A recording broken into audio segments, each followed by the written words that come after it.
Ladies and gentlemen, welcome to the 30th International Conference on Computers in Education, ICCE 2022. Our event will begin shortly, so here are a few housekeeping announcements. As we are about to begin, please be seated and remain seated. And please do not leave this ballroom before the event is over. Kindly switch off or set your mobile phones on silent mode to ensure the smooth running of this event. Please stand upon the arrival of Associate Professor Dr. Soeb Asimiran, Dean, Faculty of Educational Studies, University Putra Malaysia. Thank you for your kind cooperation and attention.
Announcing the arrival of our guest of honor, Associate Professor Dr. Soeb Asimiran, Dean, Faculty of Educational Studies, University Putra Malaysia, accompanied by Professor Dr. Wei Jin Chen, Conference Chair and President of the Asia Pacific Society for Computers in Education, Professor Dr. Sridhar Iyer, and Professor Dr. Juling Shi, International Program Coordination Chairs, acknowledges Dr. Masnida Motkambari, Local Organizing Chair, FC Executive Members, and the Management Members of the Faculty of Educational Studies.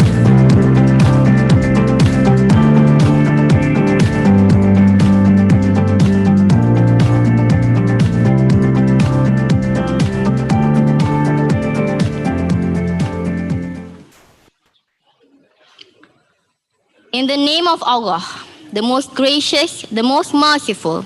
Assalamualaikum warahmatullahi wabarakatuh and salam sejahtera. Associate Professor Dr. Soeb Asimiran, Dean, Faculty of Educational Studies, Professor Dr. Wei Jin Chen, APSI President and ICCE Chair, Professor Dr. Sridhar Iyer, International Program Coordination Chair, Professor Dr. Juling Shi, International Program Coordination Co-Chair. Technologist Dr. Masnida Motkambari, ICCE 2022 Local Organizing Chair. APSI Executive Members, senior university officers, and honored guests.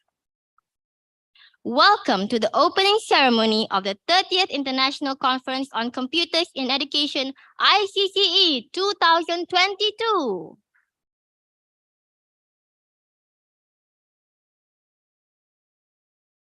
Before we begin, to seek blessings for today's event, I would like to invite Technologist Dr. Muhammad Hazwan Muhammad Puat to recite the dua.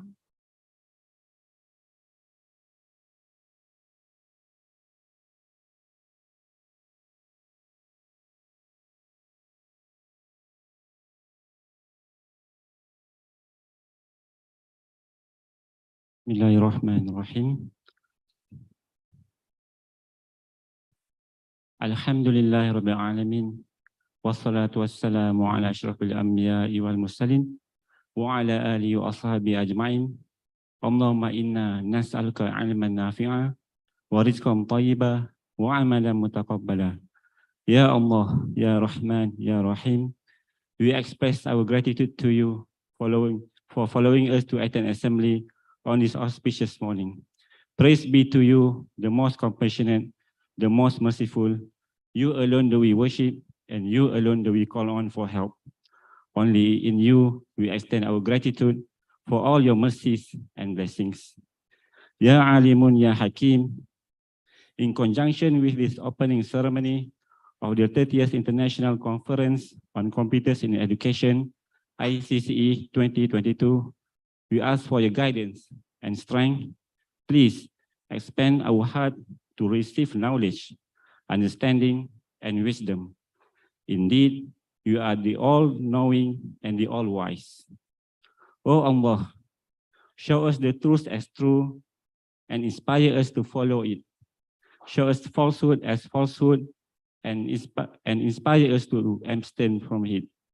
Ya Dzal Jalali wal Ikram, please provide us with good health, peace of mind, and strong spirit in order for us to contribute for the betterment of ourselves, of our family, our community, our nation, and to the rest of the world. Rabbana la tuzigh qulubana ba'da idh hadaytana wa hab lana min ladunka rahmah innaka antal wahhab. Rabbana atina fid dunya hasanah wa fil akhirati hasanah wa qina adzaban nar.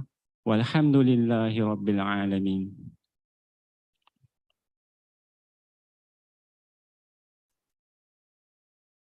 Amin, amin, ya Rabbal Alamin. Thank you, Technologist Dr. Muhammad Hazwan, for the dua recitation.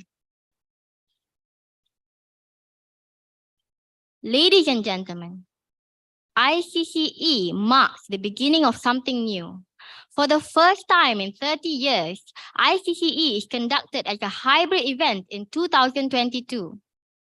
To welcome all of the delegates of ICCE, we present you a special hybrid presentation.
It is indeed a joyous moment for all of us as we get to meet each other again, as we unite physically and virtually for this event. Ladies and gentlemen, without further ado, I would like to invite technologist Dr. Masnida Matkambari, ICCE 2022 Local Organizing Chair, to deliver her speech. Please welcome technologist Dr. Masnida Matkambari.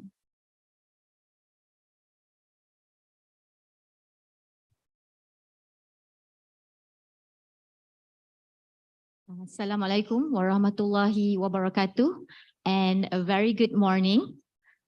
On behalf of the organizing committee, I would like to extend my warm welcome to all delegates to the 30th International Conference on Computers in Education, held for the third time in Malaysia. Selamat datang.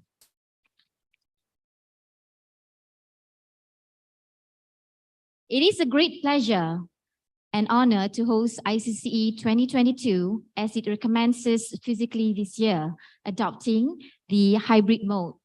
I'm sure many of us are excited to meet each other again. ICCE is an important and timely event for researchers, educators, and practitioners to reconnect after having to meet virtually in the past 2 years, ICCE 2020 and ICCE 2021. The theme of this conference, which is optimizing technology for sustainable quality education in the new norm, aptly reflects what we had recently experienced and what we are looking forward to in the future. Digital technologies adoption has taken an exponential leap during the global COVID-19 pandemic, transforming education in the new norm. And when digital education ensues, technologies are widely optimized for learning. University Putra Malaysia, along with other research universities in Malaysia, has taken an ardent role in ensuring the sustainability of education during the pandemic. And extensive efforts were taken to equip academics and students with digital literacy and competency and digital devices. This process was progressive as we extended the efforts to equip classrooms with high-flex facilities to support the transactional distance caused by the pandemic. UPM, especially, has built Putra Future Classroom, Putra Hybrid Classrooms, Putra Smart Classrooms, to name a few. It is a great privilege to share our beautiful country with you, and I hope you will be able to enjoy Kuala Lumpur, one of the most vibrant cities in Asia that possesses a distinct and charming character. Situated in the Golden Triangle, Impiana KLCC, this conference venue, okay, is adjacent to the Petronas Twin Towers. I believe many of you have seen it and have been there already. Okay, and it is, of course, the world-renowned icon of the country. There are many possibilities of sightseeing and experiencing Kuala Lumpur and Malaysia culture before and after the conference. all of which within a 10 minutes walking distance via the Sky Bridge. And I also encourage you to explore our website page for tourist information. Okay, we have a lot of volunteers who can provide you personal coaching for touring around Kuala Lumpur or Malaysia as well. Okay. And I hope you will find useful information of places to go to explore after the conference. I would like to thank the ICCE Executive Committee for giving us this wonderful opportunity to host ICCE. Our sincere thanks to all of you and to our Dean and Management Board of University Putra Malaysia, who has been supporting the bidding and hosting of the conference. Thanks to the sponsors, Malaysian Convention and Exhibition Bureau and Open Learning. I would like to thank the Standing Committee, the International Program Committee, our reviewers, authors, participants, and student volunteers. We trust all of you will enjoy the conference and take home great memories from Kuala Lumpur, Malaysia. Till later, sampai pagi. Thank you. Assalamualaikum.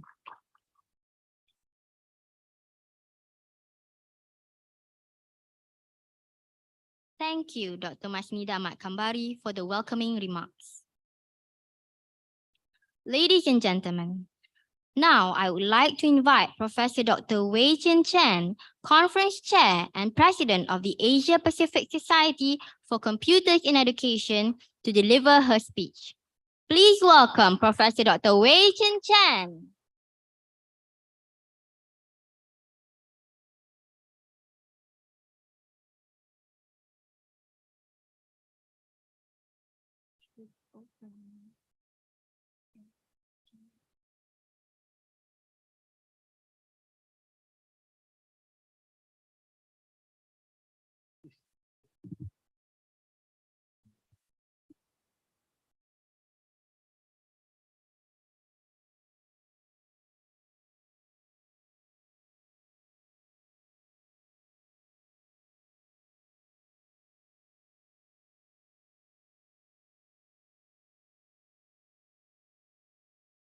Good morning, good afternoon, and good evening to distinguished guests and online participants and all participants who are here in person with us. On behalf of the Asia Pacific Community Society for Computers in Education, ICCE, I would like to extend my warm welcome to all of you. After 2 years of virtual conferences, this year we have our first hybrid conference with both online and virtual participants. ICCE is coming back to Malaysia after Malaysia has successfully hosted the ICCE 1997 and ICCE 2010. It seems a long time ago.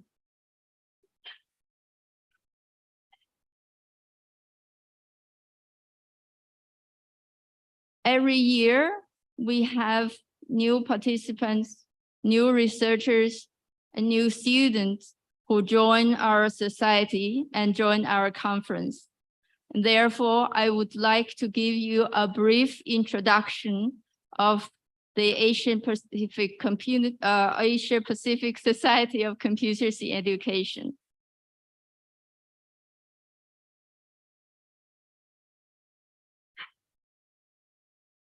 The founding members of the ICCE, Professor Tai Hui Chan from Taiwan, Professor Chiki Lui from Singapore, and Professor Richio Mizoguchi from Japan. They have become the honorary executive committee This is still early morning for me. It's 3 o'clock in the morning, so my English is going back home. The honorary executive committee members. Richie, are you there? Are you here?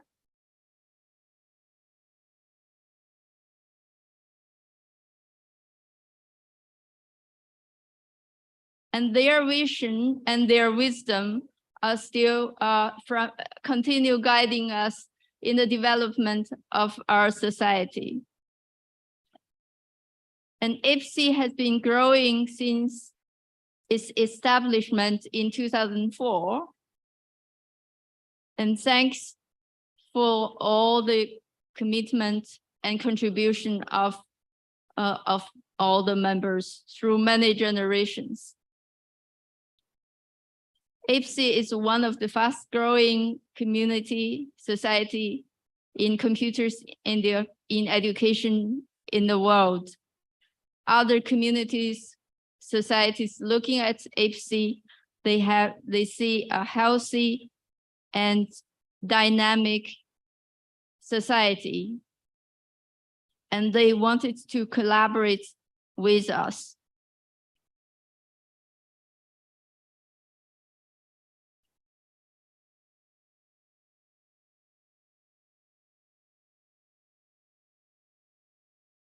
ICCE has 11 special interest groups, and this is our list here. They cover a wide range of topics under computers in education.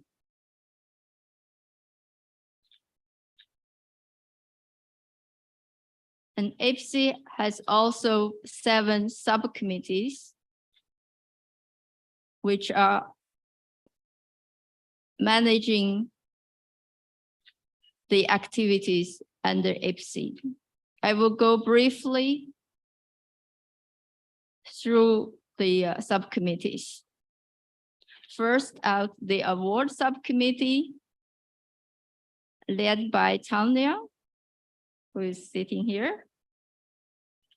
And this committee is responsible for the Distinguished Researcher Award and Young Researcher Award. Yeah, am I right? The the number, the name of the subcommittee, award. And the conference subcommittee led by Su Luan, who is sitting there, is responsible for deciding the next host of ICCE.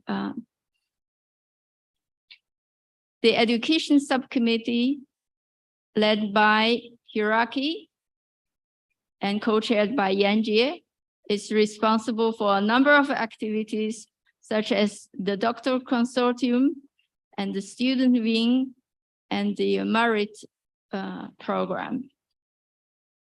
So the student wing is led this year by Patrick, and with a number of members and mentors who has already organized the student wing in pre-conference event. The merit program is led by Yurkan, and the doctoral consortium DSC is led by Bu. And this we're going to announce the merit scholarship program winner in the closing ceremony. And the DSC has already had in the pre-conference event. The election committee is led by Long Xiang, who is sitting there. And this subcommittee is responsible for electing the executive committee members. The journal subcommittee led by Xiu Cheng, who is online, and is responsible for our society's journal, Reptile, the research and practice in technology enhanced learning.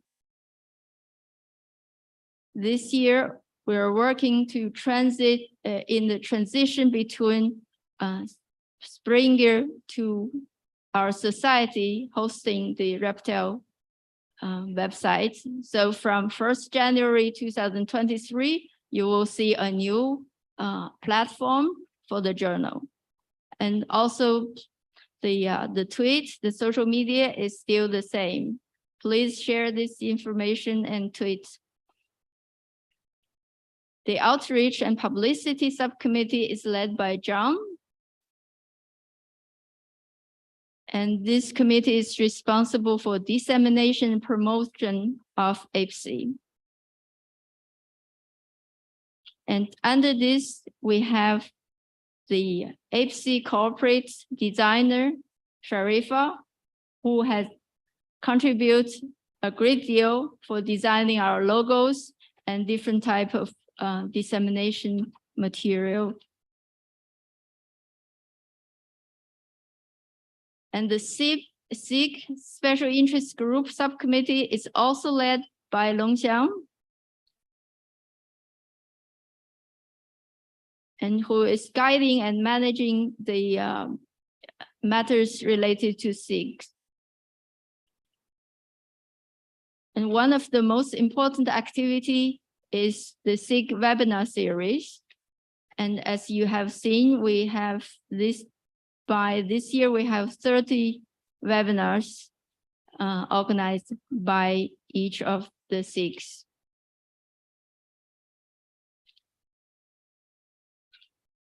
And not only that, we have a new initiative. It's called ICCE Theme-Based International Conference Series, TBICS, led by the working group led by Professor Tai Hui Chang.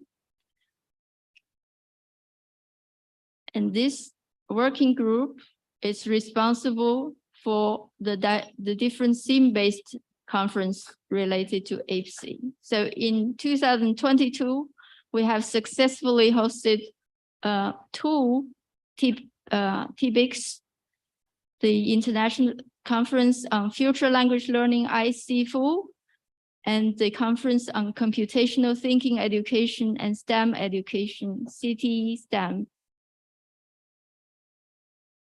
And there will be new conference, ICCE International Conference coming. We'll announce this in the closing ceremony. Indeed, organizing such a large-scale conference requires a large number of people and dedicated contributions, commitments. I would like to extend my sincere appreciation to IPC Chair Sridhar and Ru Ling, who are sitting in this front table. And special thanks to LOC Chair Masnida and her team. And thanks to all sub-conference chairs, co-chairs, PC members, and reviewers. And chairs and co-chairs and organizers of different components of the conferences, and all authors and participants, and ICCE Managing Secretary Alex, who has provided very much technical support for this hybrid conference.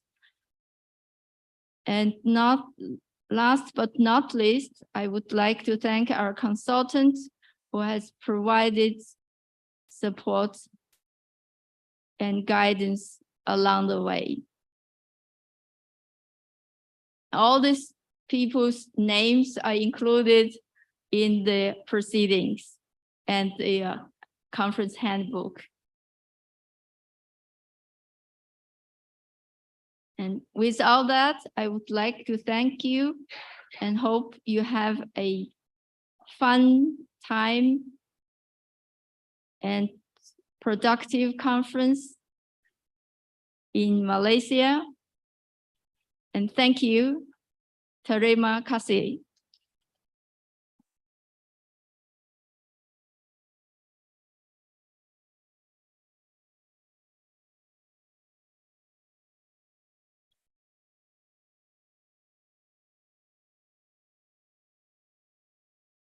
I was supposed to stand here. So I'm standing here. Thank you, Professor Dr. Wei Chin Chen, for the opening speech.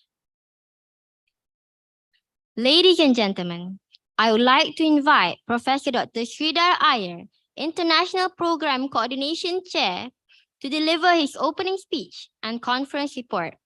Please welcome Professor Dr. Sridhar Iyer.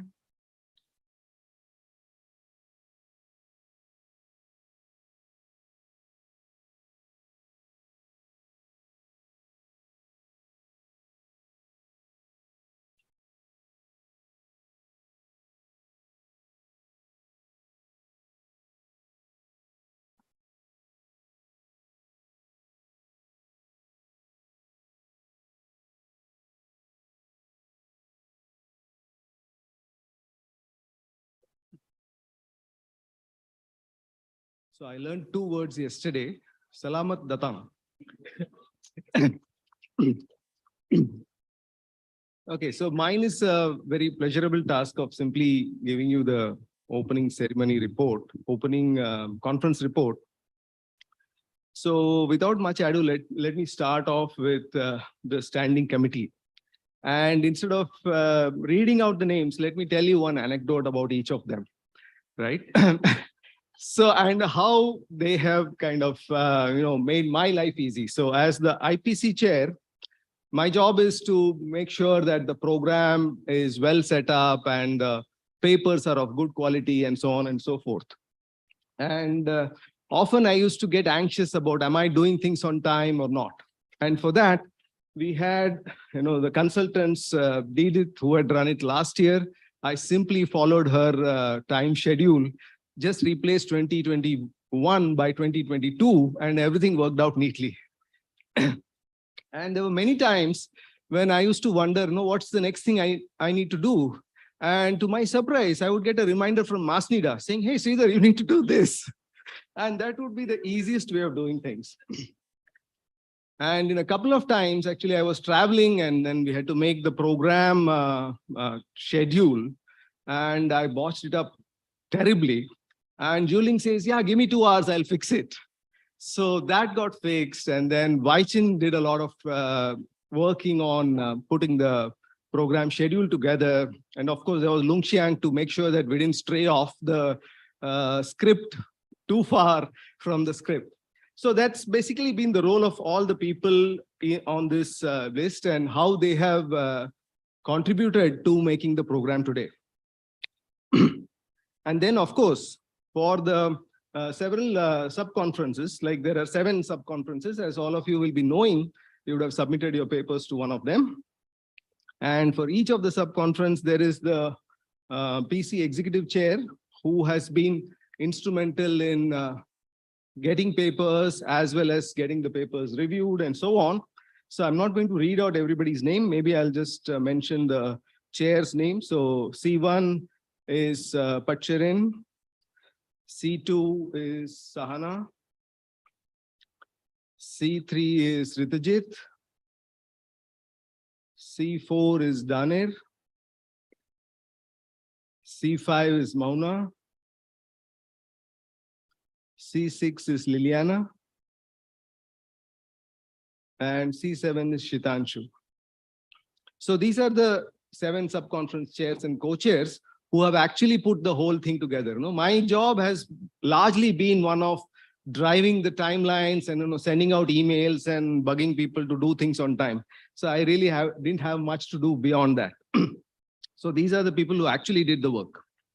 And then there are the other committees. We have Chulin Live for the workshops, and then Kaushal for the tutorial, and Mi Song for the work in progress posters, and Bo Jiang for the doctoral student consortium,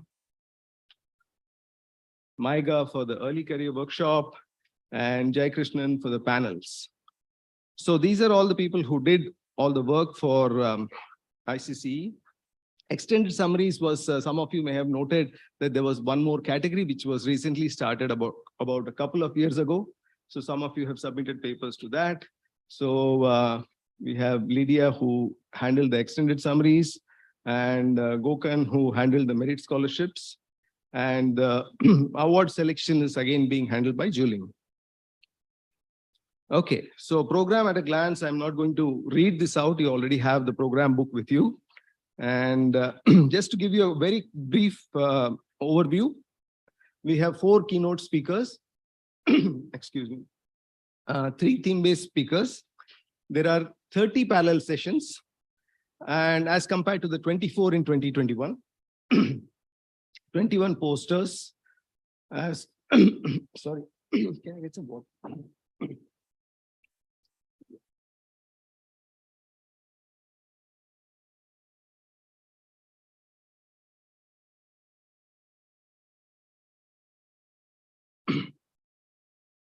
And we have the SIG community building events, the SIG leaders meeting, which already happened in the morning, bunch of pre-conference events, which happened yesterday and the day before.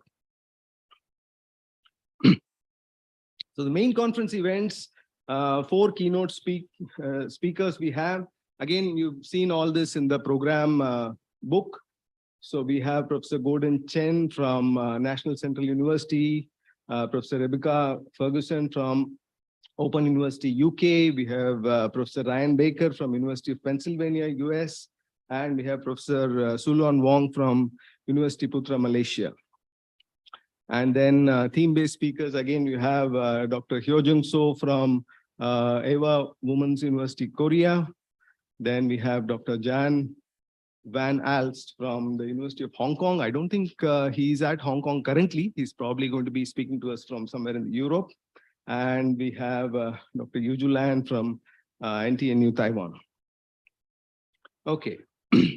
So quick information for presenters. This is again in the conference handbook, but for you to keep in mind, full papers is 25 minutes presentation plus 5 minutes discussion time. So there will be a timer which will go off in every session. So please make sure that you don't exceed your timings. It's the session chair who will interrupt you rudely if you exceed that time limit.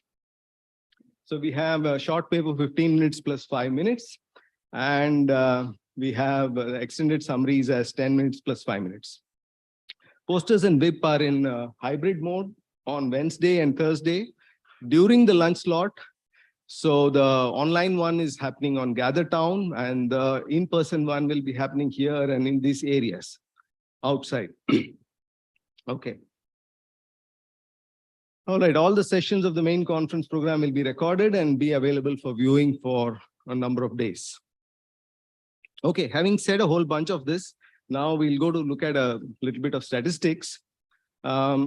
So as you can see, if you look at this column here, the percentage of acceptance of full papers, you see that about 25 to 30% is what is our typical acceptance rate.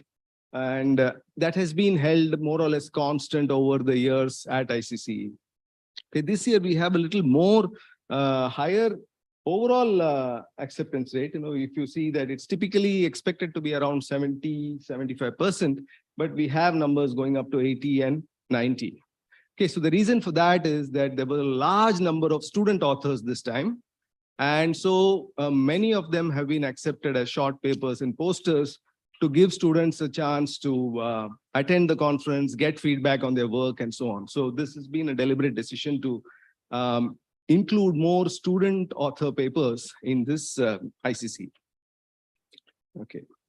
So similarly, we had 10 workshops, and once again, the acceptance, if you look at, out of a total of 97 papers submitted to all the workshops, we have about 50 accepted as short papers and 30 accepted as full papers. So again, about 30% is the full paper acceptance rate. And the short papers, more of them have been accepted because they were largely student authors. Okay. So now where did these papers come from? So yesterday in the reception, we had a number of do you know questions from Waichin, right? Do you know this about Malaysia? Do you know that about Malaysia? So here is a do you know question about the conference program. So which country has the highest number of submissions in ICCE 2022? So all those who think Malaysia, raise your hand, or you can just show 1, 2, 3, 4. Let me see. Show of hands. 2, 4, 2, 4, 2, 2, 2. 4, 2. Okay, number of twos. There is a 1. Okay, there's a 1. Okay. Nobody's saying 3. That's too bad. All right. So the answer is actually there in the program book. The table is there in the program book. And this is the table. So we have maximum submissions from Japan, which is 62 submissions, which includes the main conference and the workshops, followed by Malaysia, which is 31, followed by Taiwan, which is 25, followed by India, which is 23, and closely followed by China and Philippines at 22 and 21. Okay, and the United States at 20. So that's basically the statistics of the top submissions. And what you can do with these numbers is to look at where your country is and try to push it up a little bit more for the next ICCE. Okay. So similarly, there's also statistics about how many authors are from which country and how many PC members are from which country. So once again, rather than me kind of reading out these numbers, look for your country in this, see if there are enough authors, otherwise get more people to participate next year, and see if there are enough PC members. If not, then get some of the authors to become PC members next year. So that's the way we grow the conference and the community. Okay. So some notable, increases, like if you see, I think China or Thailand, Philippines. So number of authors over the last few years has been continuously increasing. Okay. So the next item is the Best Reviewer Awards, which actually happened yesterday in the welcome reception. So I'm not going to go through this list, but simply say that, 3 best reviewers from each sub-conference were eligible to be nominated for this award. And these are the people, and they have been felicitated yesterday in the welcome reception. Okay. Now there are a bunch of best paper awards, which again, many of you will be aware of by seeing in the program book. It'll have these weird acronyms on the side of the titles, right? BOPN and BTDPN and so on. So this is a typical APSI quirk that we like to introduce such acronyms and make it difficult for participants. Okay. Okay. So the best overall paper. So these are the judges. So Juling is handling the overall judging of this process of the best overall papers, student papers, technical design paper, and the poster design. So the poster design will be happening over today and tomorrow during the poster sessions, and the winners will be announced in the closing ceremony. So here's a list of nominees for the best overall paper. Paper number 20, 30, 52, 77, 118, and 121. Then for the best student paper, you have paper numbers 12, 28, 30. 30 has been nominated in 2 categories. And then you have 35, 65, 93, and 98. For the best technical design paper, you have numbers 44, 108, and 124. And then just to mention, there are a number of community building sessions. So as you saw in Wai Chin's presentation, there was a list of special interest groups. We have 11 special interest groups, and there are corresponding community building sessions. So these are open sessions and you are invited to attend them. So these are the timings of the different sessions, and they are also included in the program book. So with that, it brings me to the end of the conference report for the opening ceremony. Thank you.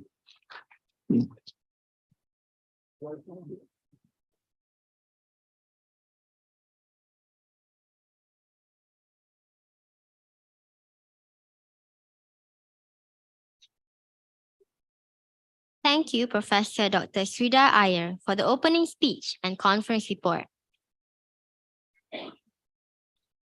Ladies and gentlemen, now I would like to invite Associate Professor Dr. Soeb Asimiran, Dean, Faculty of Educational Studies, to deliver his speech and officiate the opening ceremony of ICCE 2022. Please welcome Associate Professor Dr. Sohib Asimiran.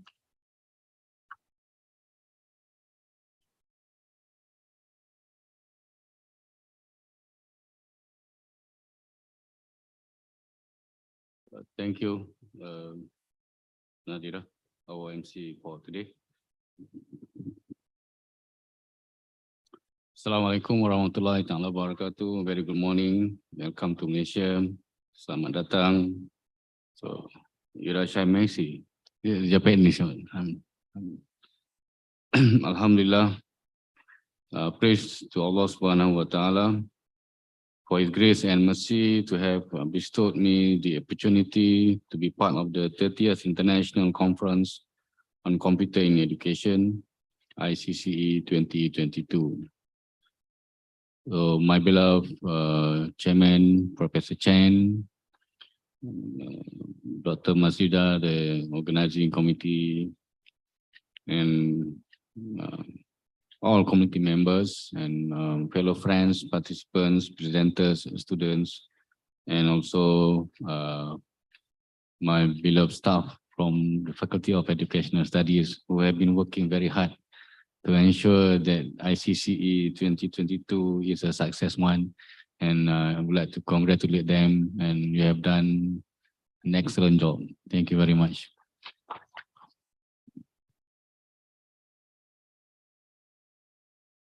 And I think this is one of the best conference I have ever attended, having the most numbers of international participants. Also, again, congratulations for having such a wonderful and amazing conference such as this. And I'm a bit surprised to see that not many Malaysians are here. And it is mainly, this is a pure international conference whereby we have mostly international participants. And I would like to thank also the Asia Pacific Society for Computers in Education, APSI, for putting the trust in UPM to host this prestigious event. I think this is the third time for us to organize this highly recognized conference. So maybe in the next 10 years time from now, we will again organize the same conference. So I'm proud that the Faculty of Educational Studies, University Putra Malaysia, is organizing this conference as a great platform for the delegates from all over the world to share their ideas and to demonstrate their expertise and engage in intellectual discourses. I hope, especially for the postgraduate students who are doing their PhDs now, we'll use this as the platform to exchange ideas and to get some feedbacks from the international participants. Because I remember international conference such as this is the platform whereby we could train our skills to present papers, to get some comments and feedbacks from international participants. And for the academics, this is the place whereby we can, what you call this, build up our networking in the international community. And you know, we are now very much into the ranking of the universities around the world. I'm glad to share with you our success for UPM. Recently, we have been announced as the 123rd best universities in the world.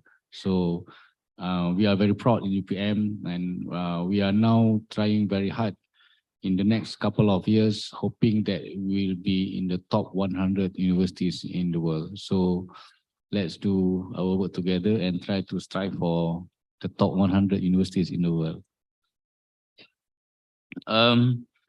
In line with the university status as one of the 5 research universities in Malaysia, UPM is very committed to any initiative to conduct any forms of academic research events. This initiative also includes the organization of conferences such as ICCE 2022, So through a conference like this, we hope that the spirit of engaging in research and publication will soar and continuously be a part of UPM's culture of excellence. I think we have seen many participants from Japan, for example. I mean, I'm glad to see them here, and also I'm surprised to see many of the participants are coming from Japan. I thought we have some more participants from other countries like Australia, Canada, or even USA, but not so many, right? So maybe we can try again. I remember I attended one conference in Hong Kong a couple of years back, whereby the participants are mostly from all over the world. APIRA, if I'm not mistaken, Association for Asia Pacific Educational Research Association, if I'm not mistaken. So optimizing technology for sustainable quality education in the new norm is chosen as the conference theme, as it fittingly reflects our responsibility as an educational institution that can forge continuous and quality education by using technologies wisely. We in UPM are striving very hard to have many kinds of educations using various names. We have our Putra Future Classroom, we have our Smart Classroom, we have hybrid classroom, we have high flex classroom. I mean, actually, it's very much high flex rather than hybrid, I think.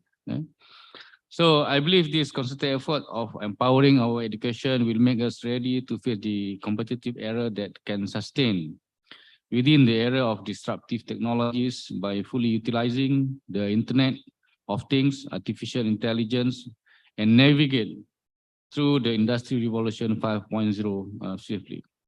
Let us together empower our education system to better Malaysia and to better the world, inshallah.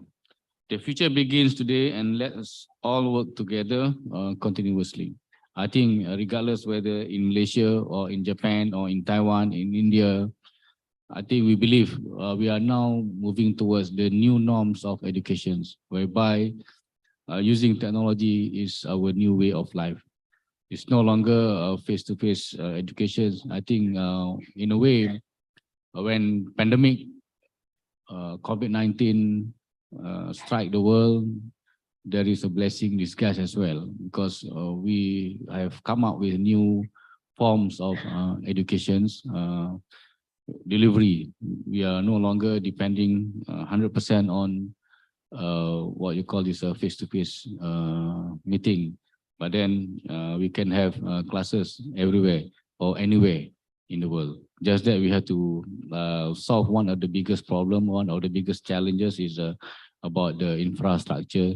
And for many of our children, our families, they are not really well off in terms of economics capability to prepare and to provide the infrastructure for online learning. I think this is an issue that we have to think together. How could the poverty, those living in the poverty groups can have enough capability to face and to live in the new norms of education. So while you are here, I hope you all will enjoy your life. Take time to look around Malaysia, around KL, and don't forget about the Putrajaya as well.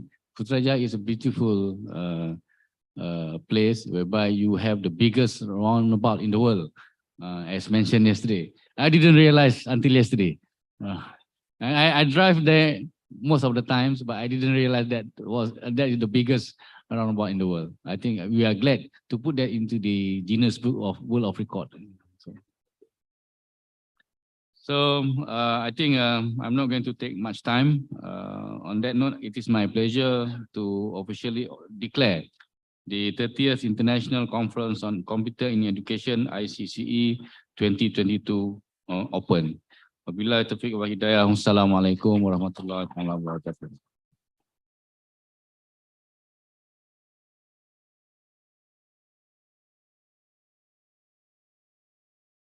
Thank thank you, Associate Professor Dr. Soib Asimiran, for the officiating speech. Ladies and gentlemen, I would like to invite Professor Dr. Wei Chin Chen, Conference Chair and President of the Asia Pacific Society for Computers in Education, to introduce and announce the APSI Fellow. Please welcome Professor Dr. Wei Chin Chen.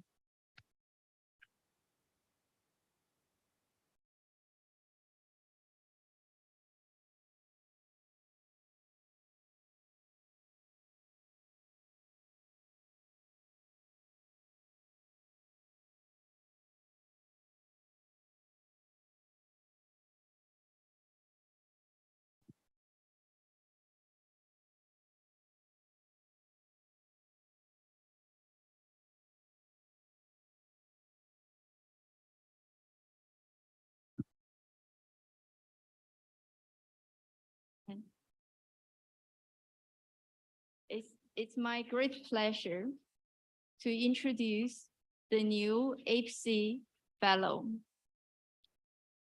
And this person has been contributed to APSI in many years. The person is not only an excellent and world-known researcher, but also a very good friend. And she has been the past president, the immediate past president. I give you Professor Tanya Mitrovic.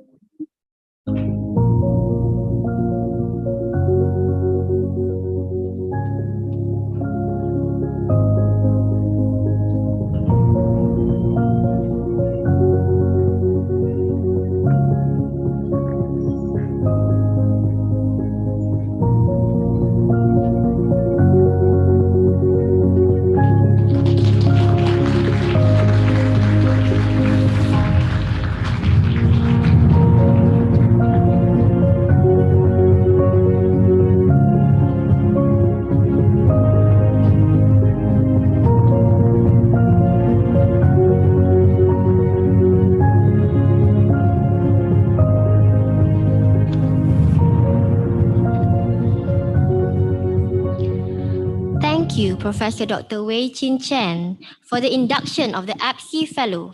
And congratulations once again to Professor Dr. Antonia Mitrovic.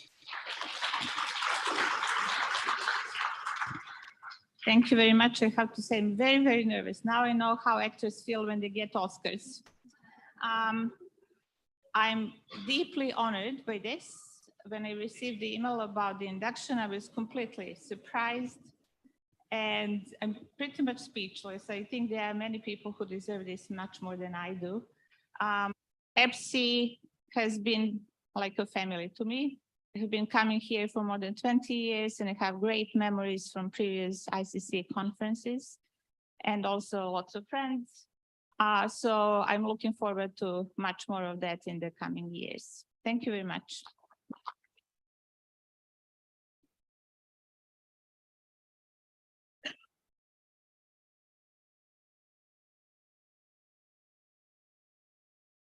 Ladies and gentlemen, now I would like to invite Professor Dr. Antonia Mitrovic, Award Subcommittee Chair, to introduce the winner of the Distinguished Researcher Award and Early Career Researcher Award. I would also like to invite Professor Dr. Wei Chin Chen, Conference Chair and President of the Asia Pacific Society for Computers in Education, to present the DRA and ECRA Award. Please welcome Professor Dr. Wei Chin Chen and Professor Dr. Antonia Mitrovic.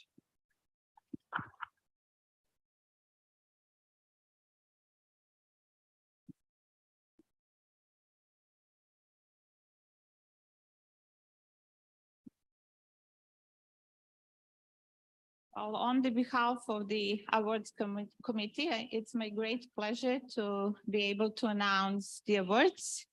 And this year, the winner of the Distinguished Researcher Award is Maiga Chang, who doesn't need an introduction. I'm sure you all know him. He's such a friendly guy and a great researcher. Maiga, well done.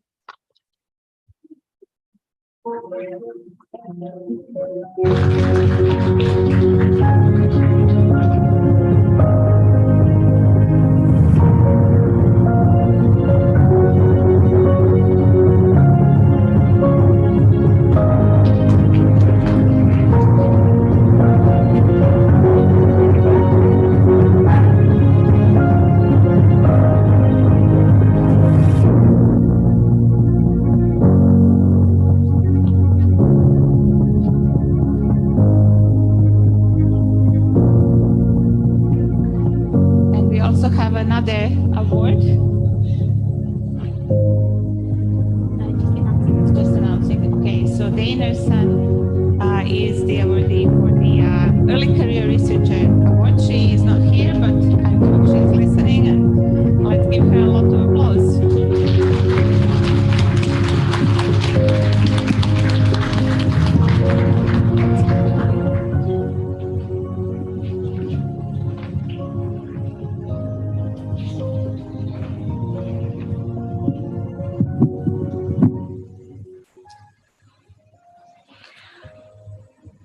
Thank you, Professor Dr. Wei Chin Chen and Professor Dr. Antonia Mitrovic for the DRA and ECRA award presentation. Ladies and gentlemen, please join us in congratulating Professor Dr. Maiga Chang and Dr. Daniel Sun once again for this prestigious awards.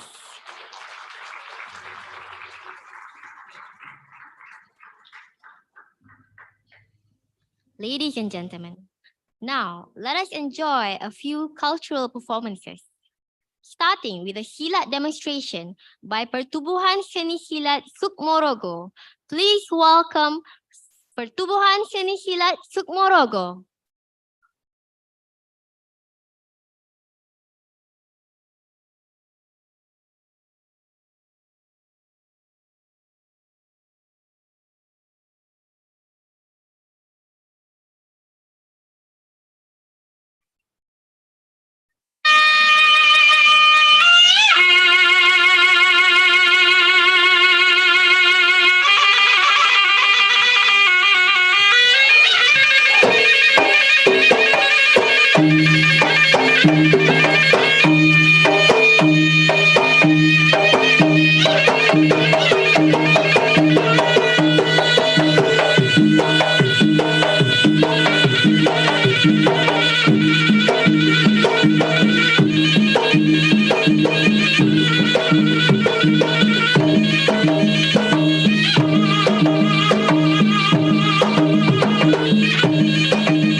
Thank you for that thrilling silat demonstration. Okay. So now the performance will be followed by a performance by the Sarawak ethnic group Tirindak Bitodin, which will be performing an ethnic dance. Please welcome them.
Thank you for such a mesmerizing performance.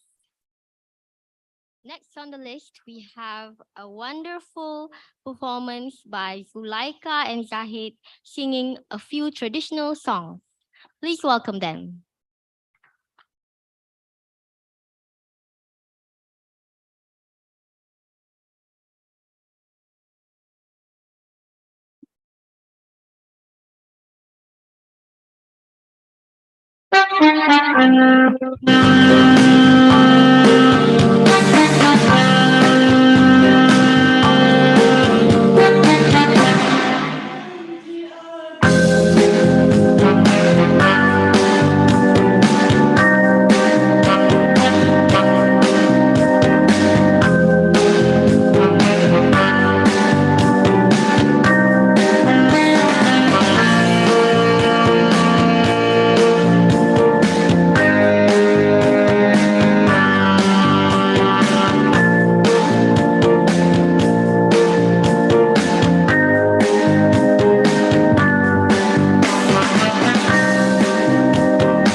thank you for such a beautiful singing performance by Zulaika and Zahid.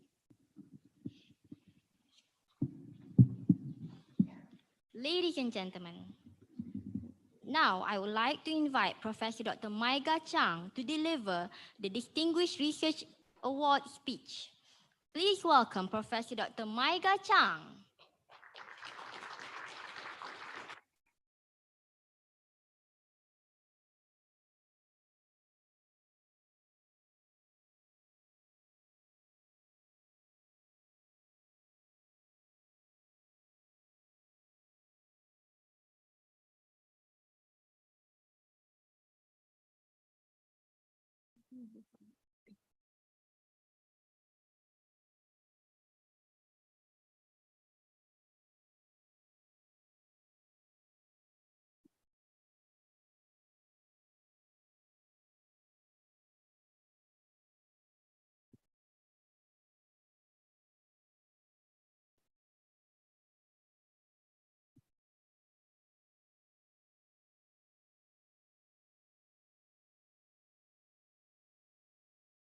Well, it's my great pleasure to introduce Dr. Maiga Chang. Maiga is a full professor in the School of Computing Information and Systems at Athabasca University in Canada. That's right name? Yeah. Maiga has a very impressive track record in his research. His expertise ranges from game-based learning to learning analytics, and one of his most recent research focus is metaverse and artificial companion. He has hosted a workshop in this conference. In addition to his research achievements, he has also served ICCE in many areas. He has been a member of ICCE since 2017, and he has been the IPC chair of ICCE 2019 and the co-chair of ICCE 2018. When ICCE needs technical support and advice, Maiga is the person we go to ask. We appreciate his contribution to ICCE as well. Thank you, Maiga. And without further ado, here is Maiga.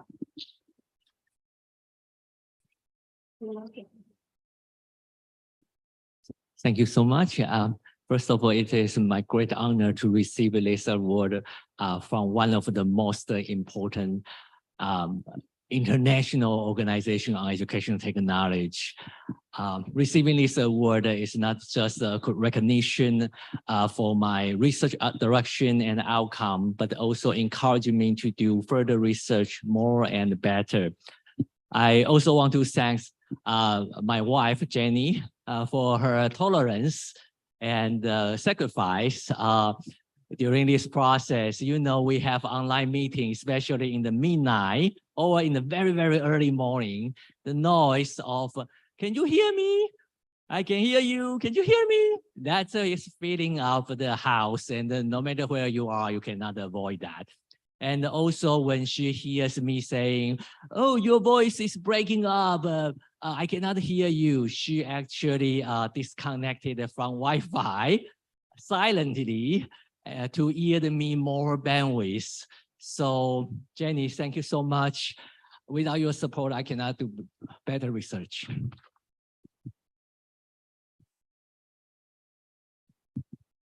Okay, thank you so much. Once again, I would like to share my research journey from the beginning to what I plan in the future. So, so basically, I started with this, the Captain Tsubasa. So when I was in the middle school, I started playing the Nintendo game, and this is my first game I play. So Tsubasa is my figure, I think. So in order to play this game, I needed to learn Japanese.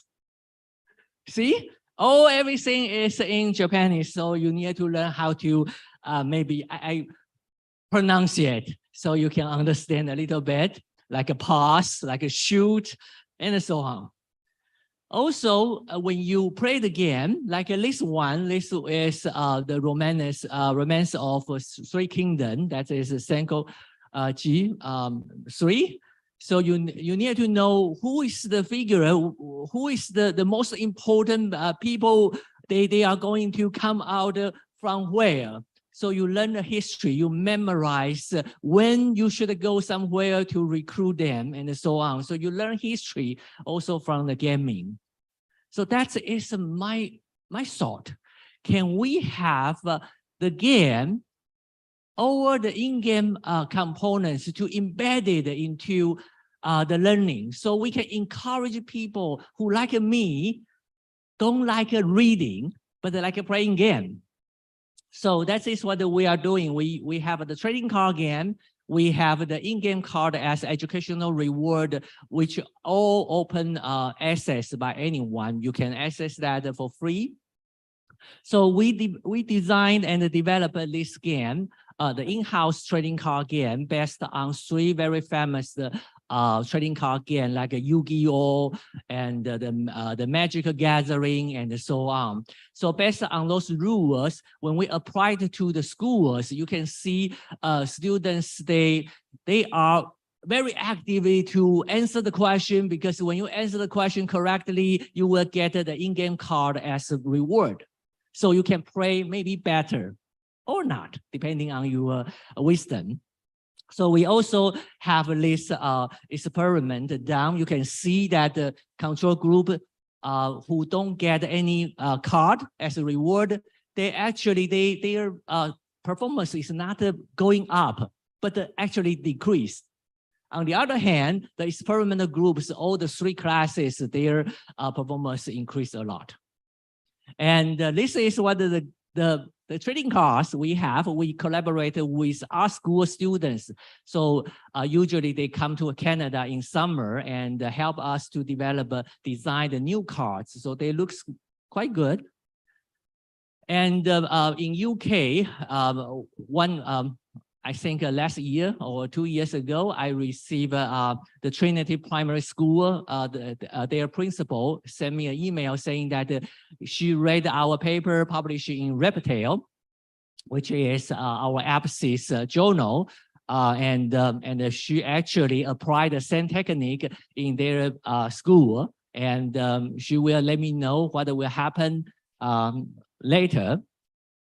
So we have a trading card game as educational reward, and we also have an in-game card as educational reward. So we have already published many research paper on this part, and if you want to try it, you can register an account for free. And if you are a teacher, you can let me know. I can also create an account for you so you can distribute the cards for your students.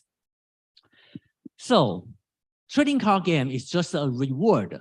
Can we create a game to allow people to learn something when they're playing the game? So this is the pecunia. Pecunia is in Latin, that is money.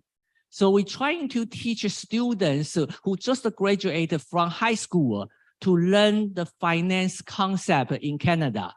So they will role-playing someone who just graduated from school. And when they play this game for 28 days, they will get their avatar aged to 65, which is retirement. Can they survive? Okay, so they need to make enough money. They need to have something in total 200,000 assets to making sure that they can survive, or they will need to find another job after 65. So this is the 3D game we created, and also we published some of the papers regarding this game. And then I'm wondering if, creating these games, they are so difficult. Can we provide a platform to allow teachers to create a game easier? So that is a mega world. So right now, Mega World is 3.0, and you can see that make our world looks like this. You can have your avatar and you can move around the world. All the word, all the quest, all the non-player control characters, all items, they are created by teachers directly. So you can talk to the NPC, you can pick up a quest, and also when you move around the world, you will need to have energy to do that. In order to have energy, you need to eat. In order to eat, you need to buy foods. In order to buy foods, you need to have money. So where money come from? You needed to solve the learning quest.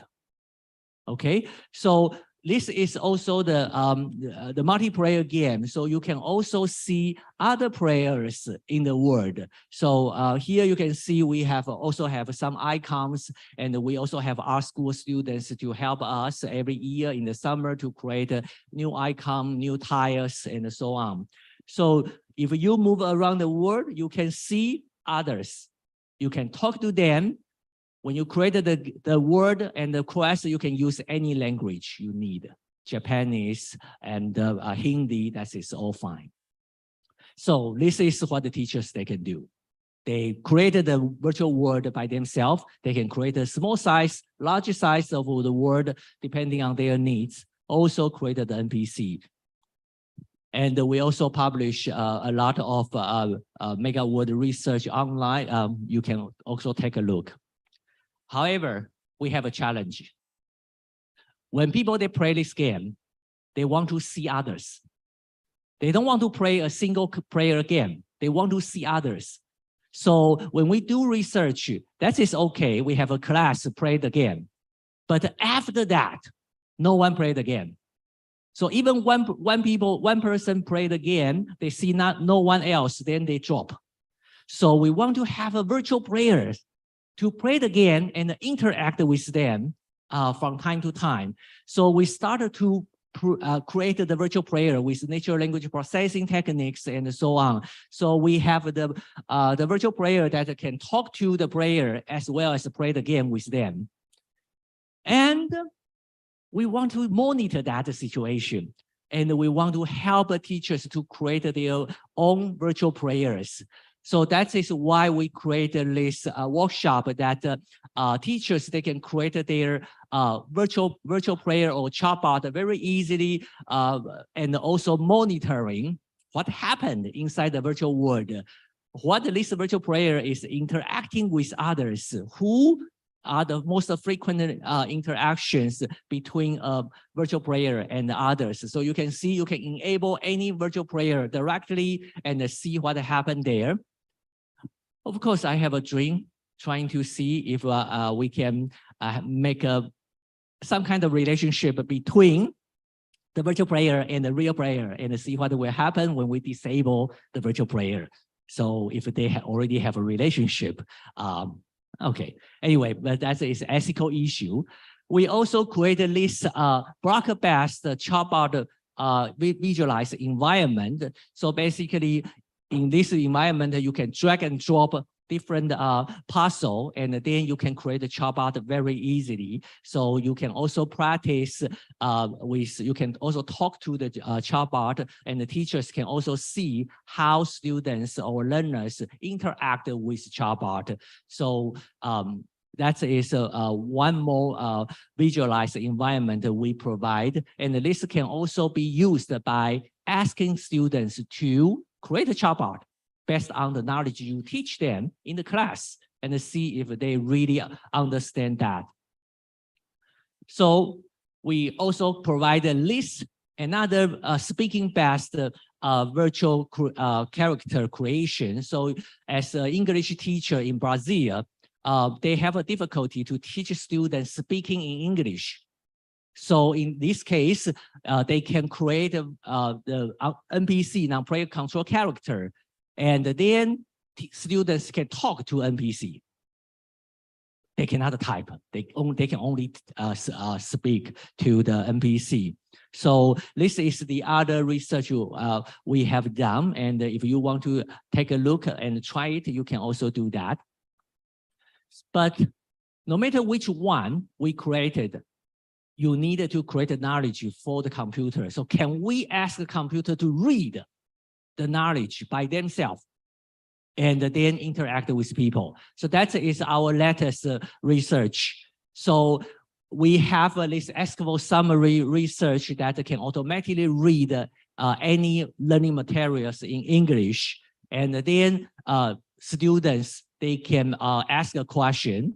For example, this student asks a question, say, what should I avoid while writing in English? And then we can summarize the content among all the teaching materials in this course and provide them this information. For example, avoid the informal verb and so on.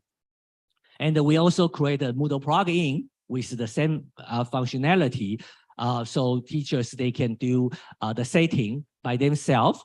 And students, they can also ask questions in the discussion forum, and the askable summary plugin can answer that. So we also apply the same thing to our mega word. So you have your guardian, you can talk to guardian. And if you don't like this guardian, you can change its outlook. You can fire it to choose another guardian by yourself. So we put the most popular guardian for the students to choose. And then you can talk to the guardian. So this is the askable summary research, and we also have some publication on this part. And at the end, I want you to know my dream. My dream is to create a virtual world where people, they can live inside of that, and they can interact with anyone inside of the virtual world. They can learn something from others. They can pick up the quest. They can interact with others. However, the only thing they don't know is whether or not that person is a real person or a computer. So that is my dream. I hope with this award, I will do something before I retire in the next 15 years. So thank you so much once again for ICCE to give me this award. I really appreciate that. Thank you.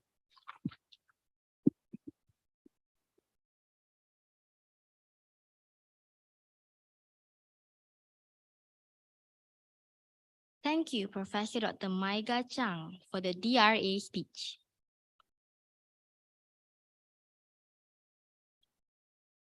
Ladies and gentlemen, now I would like to invite Professor Dr. Maria Mercedes Rodrigo to chair the first keynote session. Please welcome Professor Dr. Maria Mercedes Rodrigo.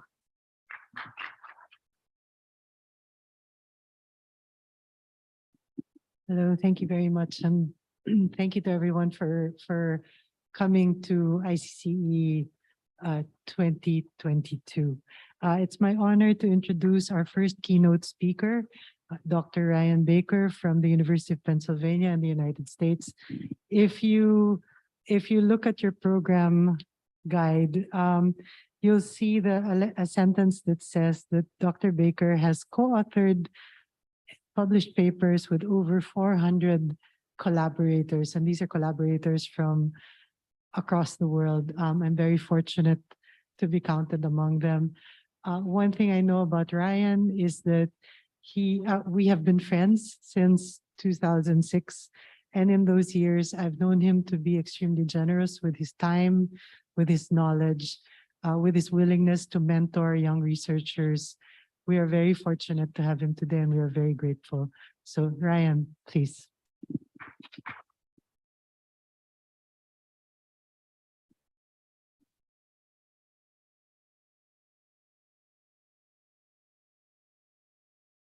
Didn't mention it, but I'm very forgetful.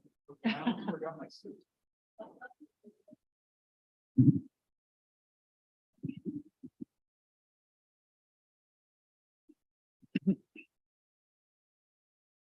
Oops, I think we need to switch the screen.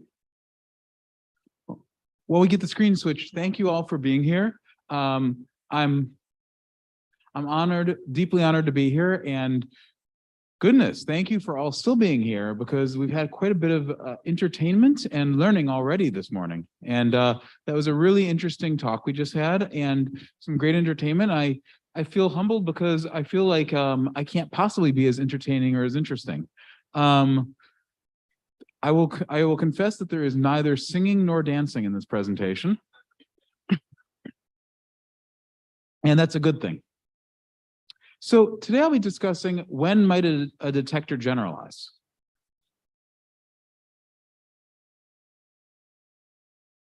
Uh-oh. I don't seem to be, yeah, how do I go to the next slide? Ah, thank you. I also don't know how to operate a laptop, apparently. But hopefully the talk will be all right. So thank you for inviting me to ICCE. It's a great honor to keynote here. This is one of the world's great and preeminent communities for artificial intelligence in education and intelligent tutoring systems research, and for computers in education research in general. And it's an honor to be here. Thank you. Oh, I think we have let's see if we can minimize this. Yeah. See if we can even drag it further off, maybe. Okay, well, we'll make it work. So machine learned detectors in artificial intelligence and education systems are models that use machine learning to measure key constructs during the use of such a system. And I would say even that such a detector makes a computer-based learning environment into an AI and ed system. So oftentimes people say, what is the boundaries of AI and ed? You know, that's something that happens at the AI and ed conference. I bet it happens here at the AI and ed and ITS subconference by ICCE. And I would say one of the things, not the only one, is that it has a detector like this embedded in it. And detectors can be used in these kind of systems for several purposes. To drive adaptivity, to drive automated adaptivity by the system, to provide reports to teachers, to provide open learner models to students that they can use to inspect and think about, to provide actionable data to developers for learning engineering. And what I mean by that, learning engineering being, kind of the iterative improvement of a learning system. And to notify the researcher about critical events in real time for the method of data-driven classroom interviewing, which we've been working a lot on in the last few years. And there's a lot that we've learned as a field that we can detect, including what a student knows, a student's metacognition and self-regulated learning, their disengaged behaviors. That's kind of where I started my part of this journey. A student's affect, their emotion and context, whether a student's in danger of stopping the activity or just quitting it, and more. And this has led to considerable benefits. Today, there are dozens of examples of this, and that's kind of great to see, because just a few years ago, I remember that people would say, well, is there any evidence these things, these types of adaptivity and detectors really lead to real benefits? And the answer today is yes. Mastery learning, for example, based on knowledge models, leads to better learning. And it's not just overall studies, oh, this system's good. Ritter et al. Actually showed that if teachers override the adaptivity based on the detector, their students do worse.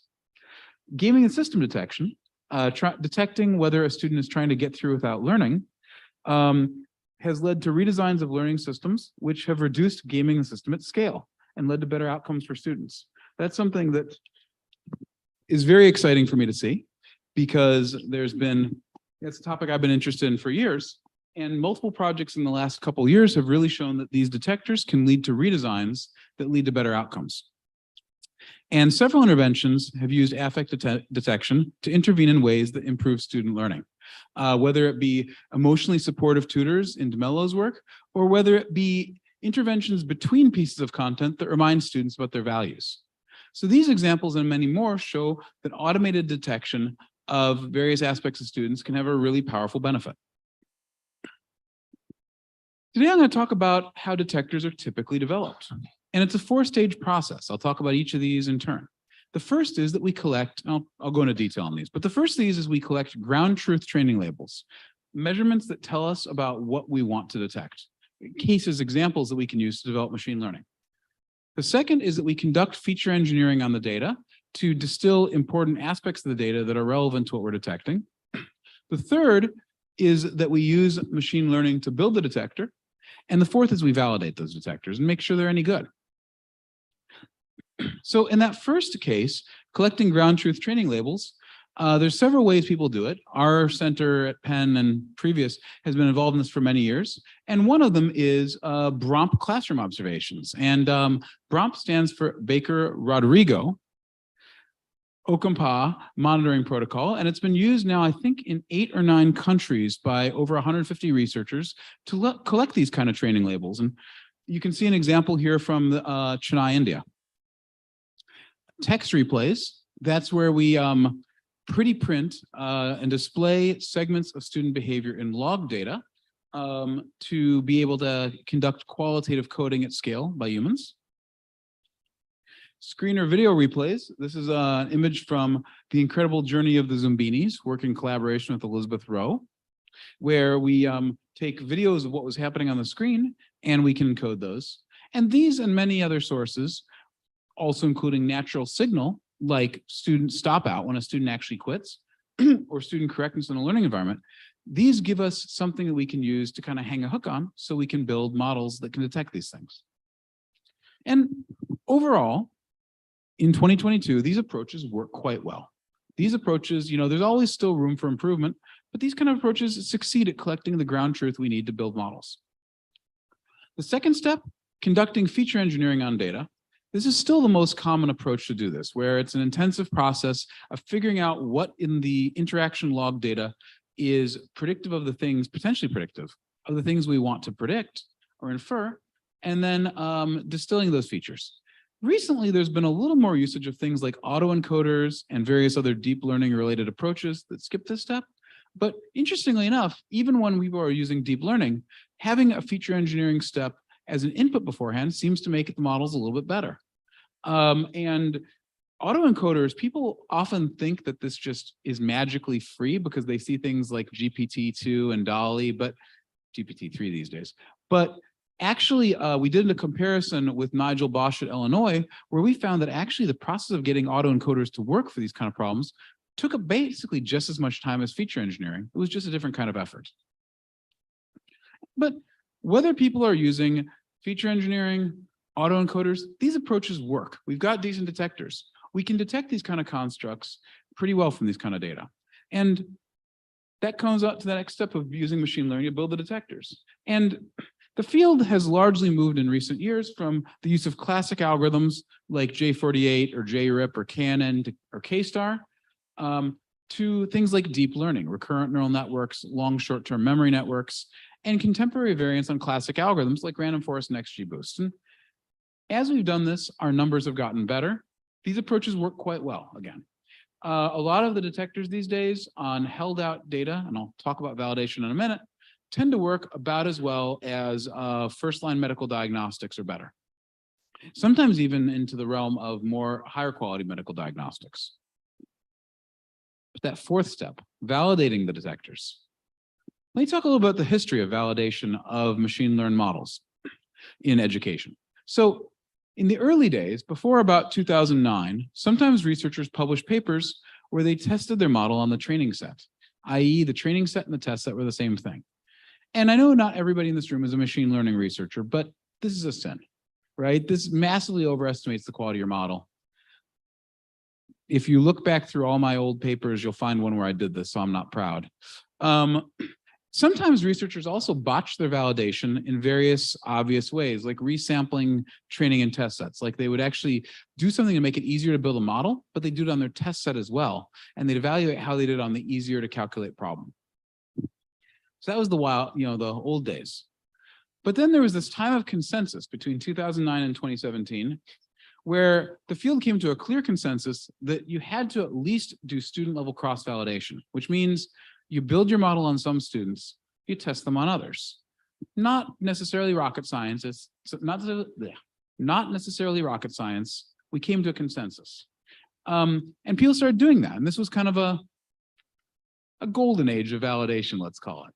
And some papers argued for going further. Papers like Katinger et al., Gonzalez-Brenes et al., Liu et al., Okampa et al. Notice, kind of these years, 2012 to 2014, where people were saying, well, maybe we can do better than student level cross-validation.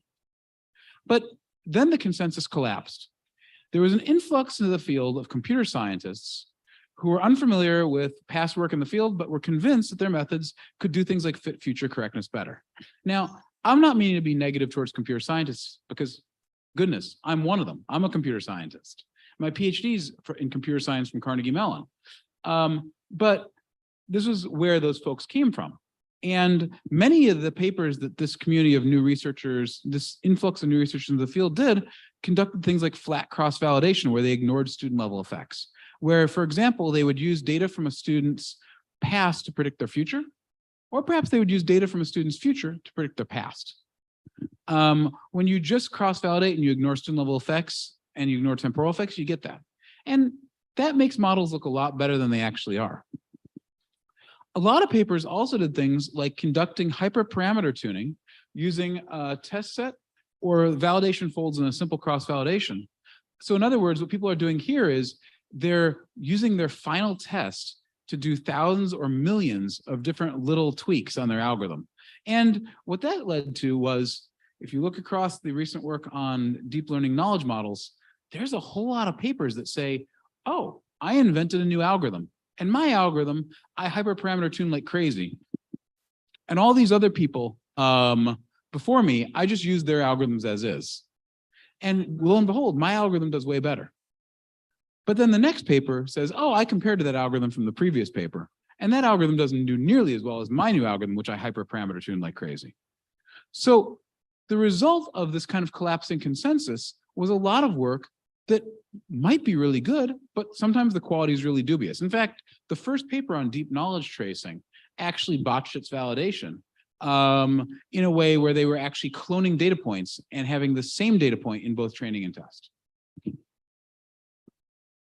And at the same time as this consensus collapsed, there's been increasing evidence from parts of the field that many educational algorithms are algorithmically biased against specific groups of learners.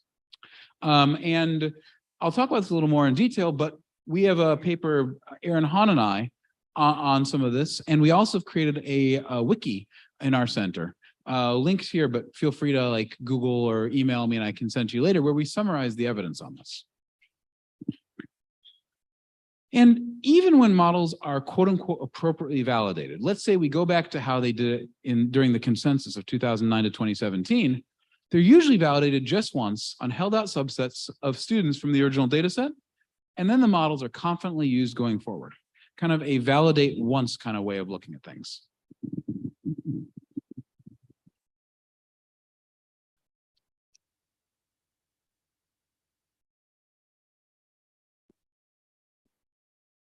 And it's worth asking, is this a safe practice? Not everybody thinks this is a safe practice. You know, us folks over in AI and Ed, ITS, you know, kind of ed tech in education, the fields often treat this like it's safe, but in fact, other folks don't look at this like it's safe.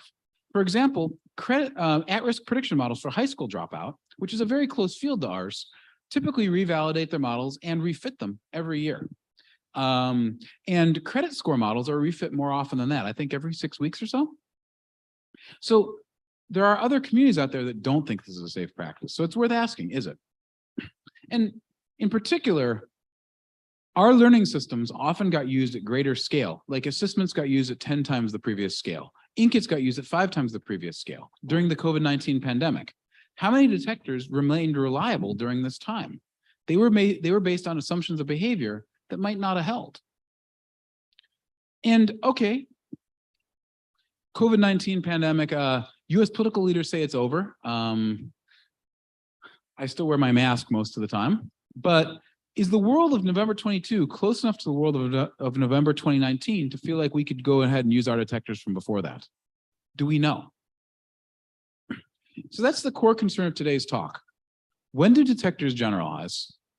And when do they fail to generalize? In 2013, I gave a keynote talk at the Educational Data Mining Conference, EDM in a Complex and Changing World. And I know that some of you were there. Hi, Dita. I don't remember, Tanya, if you were there. I know some other folks, a sprinkling of people were there. Somebody's laughing, so they were probably there.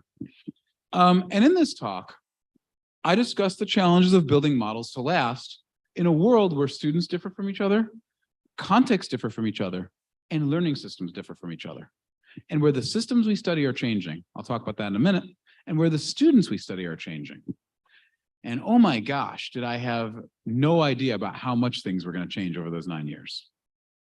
In this talk, I called for a new generation of educational theory, which helped us to build models robust to complexity and change. And I noted that this new generation of theory needed a broader base of empirical work on learners, learning systems, and contexts, and an understanding of how those changes impact the models. And a lot has changed since 2013. I mean, in my own life, I'm not at the same university. I have a lot less hair. Time marches on. But unfortunately, we don't yet have that new generation of theory that could help us build models robust to complexity and change. And I think we still broadly lack understanding of how these kind of changes impact our models. We do have a somewhat broader base of empirical work on learners, learning systems, and contexts. That's a good thing. Perhaps the most thoroughly studied area so far is algorithmic bias in education. Algorithmic bias, classical definition, if you can say anything's classical in these fields that are moving so quickly. But Friedman and Nissenbaum said that algorithmic bias is where biased computer systems systematically and unfairly discriminate against individuals or groups of individuals in favor of others. And Aaron Hahn and I, in our paper from this year, suggest that it's cases where model performance is substantially better or worse across mutually exclusive groups separated by non-malleable factors. So in other words, there's groups of students, and there's something about them that those students can't change, right? You can change your level of knowledge of something. You can change your motivation. You can even change your fluency in other languages.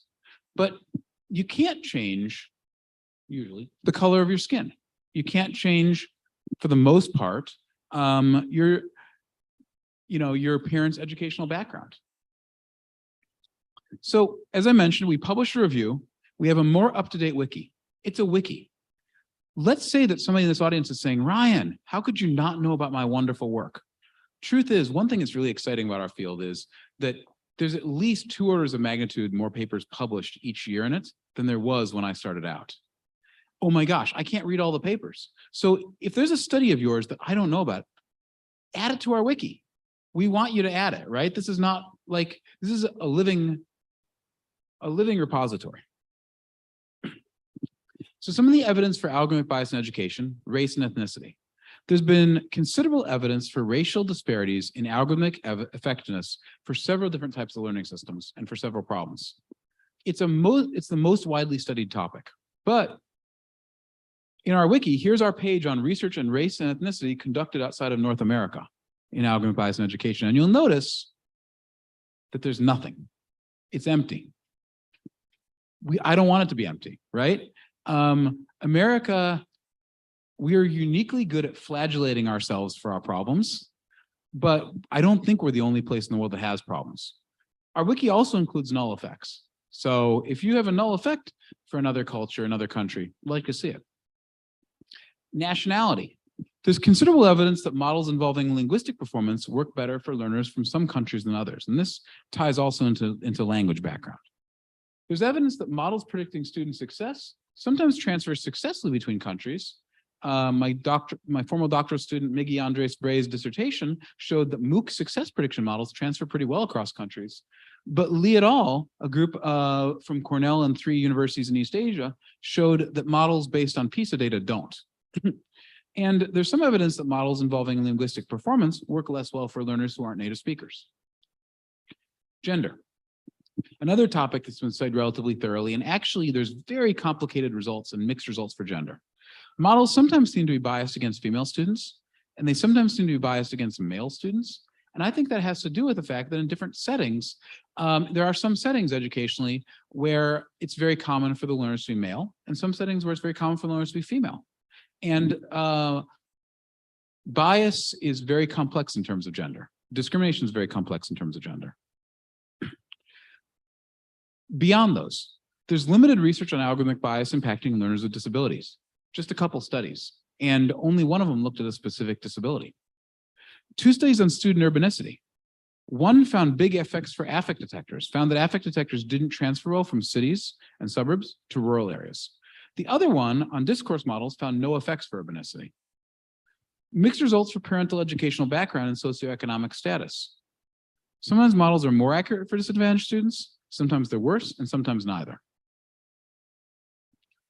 So there's been some research and we've learned some things, but there's still not enough. And in research on populations worldwide, most of the research on learners worldwide has involved MOOC datasets, massive online open course, and it's treated learners from specific countries as all the same. And I think everybody here knows that's a problem. Think about your own country, wherever you're from. Are learners really homogeneous in your country?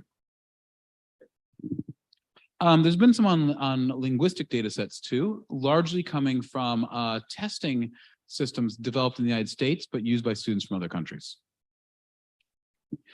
There's also been fairly little work from universities in Asia and Oceania. And by the way, I don't mean this to be me coming here and saying, I realize there's a certain sense in which I'm coming here as an American researcher, and my positionality in that suggests that I might be lecturing at, but what I'm instead saying is, oh my gosh, this is such an important area, and we need to have more work from around the world so we can get this right. So please take it that sense. What I'm hoping in doing this is saying, please, I would love to see more work from this part of the world on algorithmic bias, because we need to know how it applies, we need to know where it applies, and that work I can't do that work. Only the folks in this room can do it. So there has been a little bit, a collaboration between authors in China and the US, a couple papers from Australia, and probably stuff I don't know about, but it would make me so happy. I would feel like I'd actually accomplished something, like with this month of my life, with this year of my life, if after this talk, there were more papers from folks in this room looking at this issue, because I think it's really important. And again, if there's work I don't know about, correct my ignorance, because I'm very willing to believe I'm ignorant. Algorithmic bias has been investigated for many types of applications.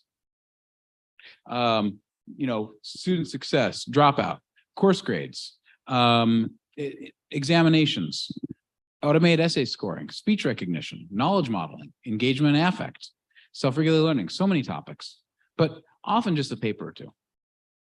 So what we know high level is algorithmic bias impacts a lot of groups and it impacts a lot of applications, but we need to gather a lot more evidence. There's so many gaps to fill in. We need to go one step further and articulate a framework to help researchers and practitioners know for a specific type of model, for a specific identity grouping, should we be worried about algorithmic bias? That's where I'll feel like this has succeeded as an endeavor, when we can say, okay, here's a case where we know there's a problem and we need to fix it. And I'll come back to this in a bit. Going beyond algorithmic bias, the evidence base gets a lot thinner. Some things the field has learned. When conditions change, models degrade, sometimes. For example, models of student success in massive online open courses trained on the first instance of a course often don't work for later instances. And there can be various reasons for this. It can be that the course actually changes the design after the first time because people iterate it. But it's also that the learners who take a course the first time often are different than the learners who take it later. I've seen this over the years in my massive online open course, Big Data in Education, which has now been around since 2013. And the learners taking it have changed so much over the years, from an original group of people who were very excited, some of them just about the idea of a massive online open course, and people who kind of had been working in the field a while and wanted to learn about it, to today where most of the people taking it are completely new to the area. Another example, models of gaming the system. When a student tries to trick the learning system into letting them move on without learning, trained in the early years of the cognitive tutor, now called Mathia, may or may not work 16 years later, depending on the algorithm we used. And this is the interesting thing, because these days people have really moved on to using these fancier, newer algorithms. But in fact, the old algorithms generalized over 16 years, but 3 new algorithms didn't. They degraded to chance levels. They worked great on unseen students in the original year. There was no cheating, no hyperparameter tuning. They worked to great on unseen students, but 16 years later, they broke. But the older fashioned models, the ones that try to squeeze out less variance, actually still worked. What caused the degradation? It's hard to know because there were many small changes in design over the course of 16 years. Changes in how skill mastery is presented to students. They added a delay between hint levels to reduce gaming in the system. By the way, that's a terrible idea. Just want to really quickly say that. There's been multiple papers showing that if you just make your hints less effective and slower for students to prevent gaming, students still game the system, but the hints get less used in good ways. Murray and Van Lane's work. They changed how knowledge tracing was calculated. They changed the design of the interface, one window instead of many windows. They put in a lot more messages when students made mistakes, but for different kinds of mistakes. And also, there were changes in learning population across those 16 years. Cognitive Tutor went from something in those years mostly used in major cities that were kind of in a poorer part of the US to being spread kind of very, very widely nationwide in the United States. In another example of this kind of work, Ashish Gurung, who's in the audience, I believe, somewhere. Yeah, there you are. A doctoral student at Worcester Polytechnic is leading work to study how models predicting wheel spinning, that's predicting if a student will kind of start to struggle and make no progress. So Ashish did work predicting whether those models trained in the early years of assessments, whether they work 12 years later, and found that again, they work better or worse depending on the model used. Logistic regression, an older, more classical algorithm, and random forest, one of the most conservative of the newer algorithms, and not that new, it's like I think from 2008, generalized, whereas the newer algorithm, XGBoost, had much more degradation over the years. Incidentally, I didn't mention it in the earlier 11 work on Cognitive Tutor, but in that work, actually random forest degraded less than the other two newer algorithms. So detectors sometimes degrade over time. Older, more conservative algorithms don't do as well initially, but seem to be more robust to change in learning systems. And not all changes lead to model degradation. For example, Sweet San Pedro, in her work with Edith Rodrigo, found that a detector of carelessness, trying to detect if a student is working carefully or not when they make mistakes, was not negatively impacted by the addition of a pedagogical agent. The detector worked just as well whether the agent was present or absent. Learning systems change, students change. This is a slide courtesy of me 2013 from my talk a few years ago.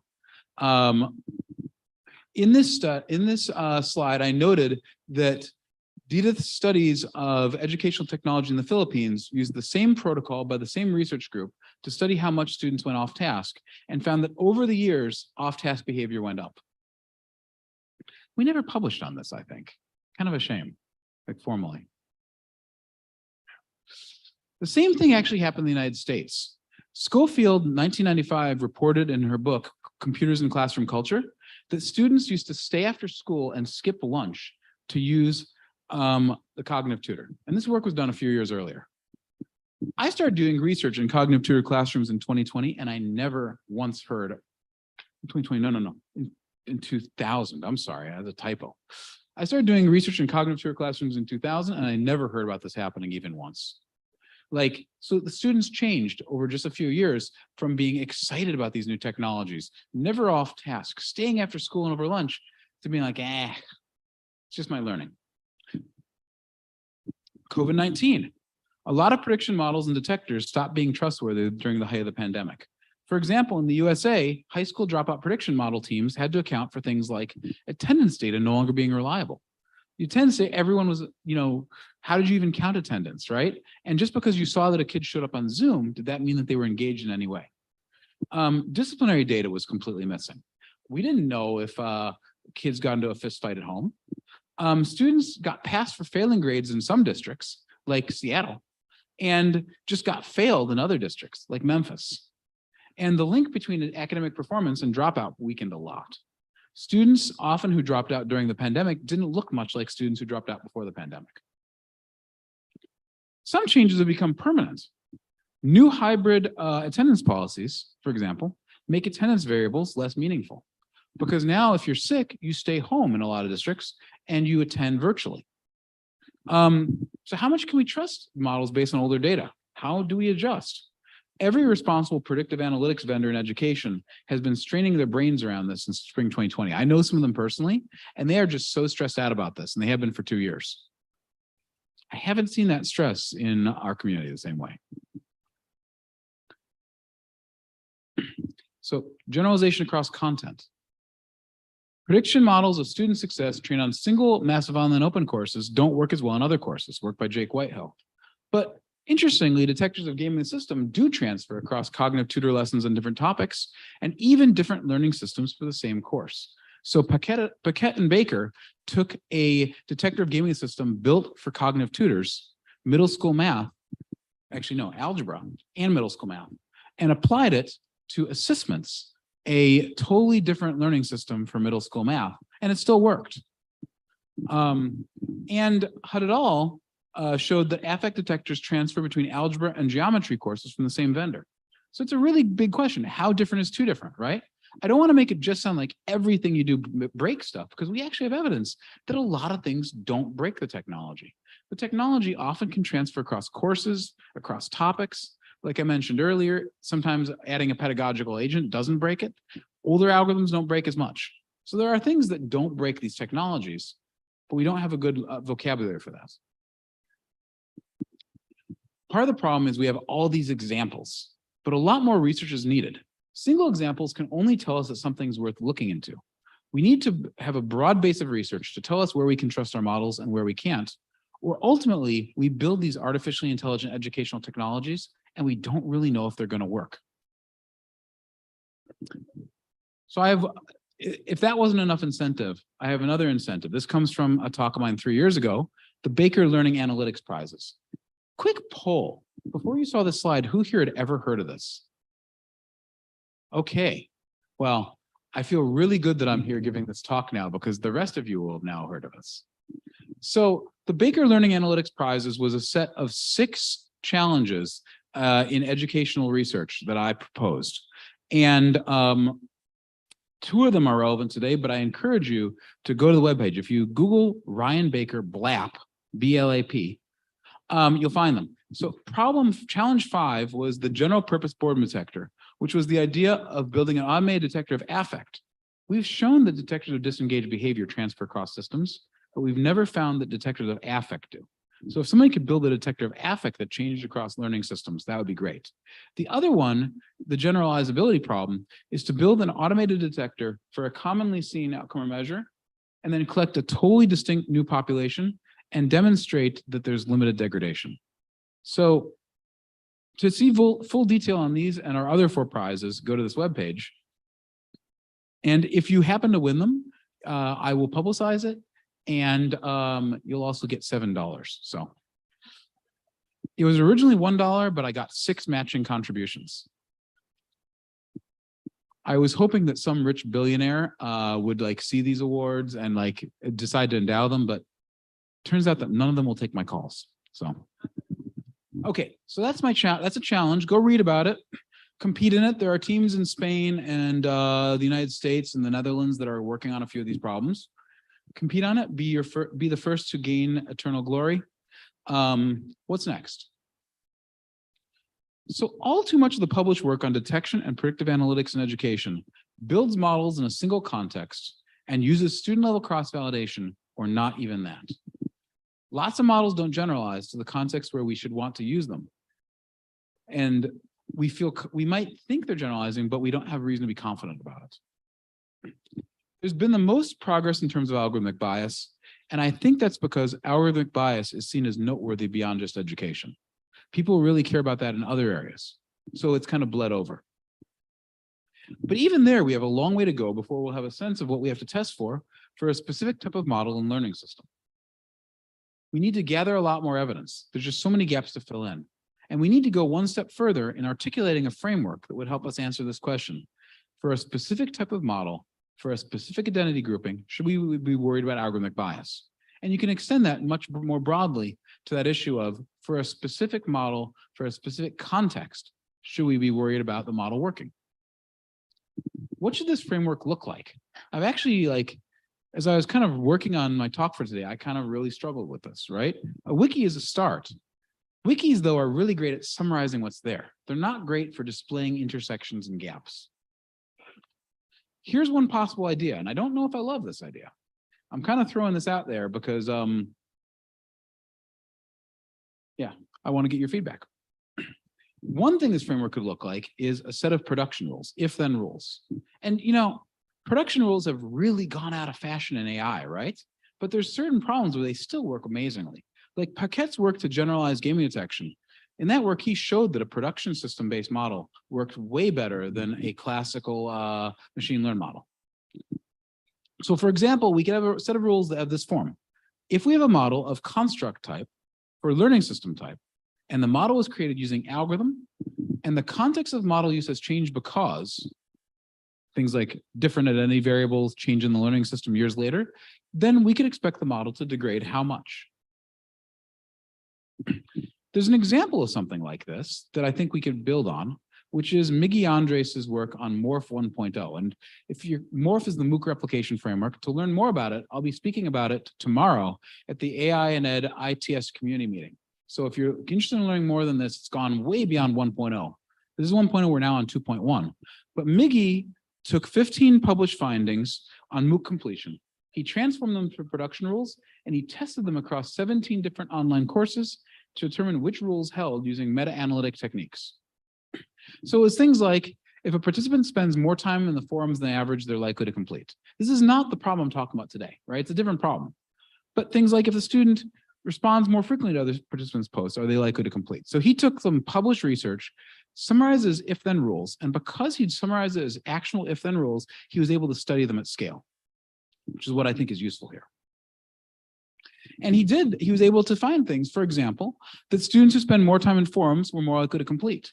Now, that's not a shocking finding, but he was able to replicate it at much higher scale. And he's able to show, actually, for example, that there was one paper that thought that students who start more discussion threads complete more. He found the opposite across the courses. So because he was able to analyze at greater scale, he was able to learn more. So what we could do is we could create production rules to represent our findings, to represent what the field knows, and then create perhaps some kind of queryable interface to make it easy to check for a specific case. And this would help practitioners know what to test for when they build their learning system and they want to demonstrate that it works for the learners who are using it, which increasingly local and regional and national education agencies are demanding this kind of evidence. This kind of interface would help practitioners know what to test for, and would help researchers like us know where the gaps are. The ultimate goals: get beyond test once. Right now, the practice for much of the field is to build it, test it, maybe, and then move on. But that's not the goal of developing a detector. So, think about it. What's your goal? Those of you who use advanced AI or might to build or study learning technologies, is it to build it once, get a paper, and move on? Is it to write a cool paper on cool technology, publish it, garner citations, garner fame? Hey, that's a good thing, right? Or is it to build new learning technologies that work effectively and make a difference? I'd like to hope that's our ultimate goal as a community. There's lots of fame in other places. And ideally, build new learning technologies that can be trusted to continue working effectively even when our conditions change, which they're going to. The COVID pandemic might end up being the biggest disruption of our lives, but surely it won't be the only major change.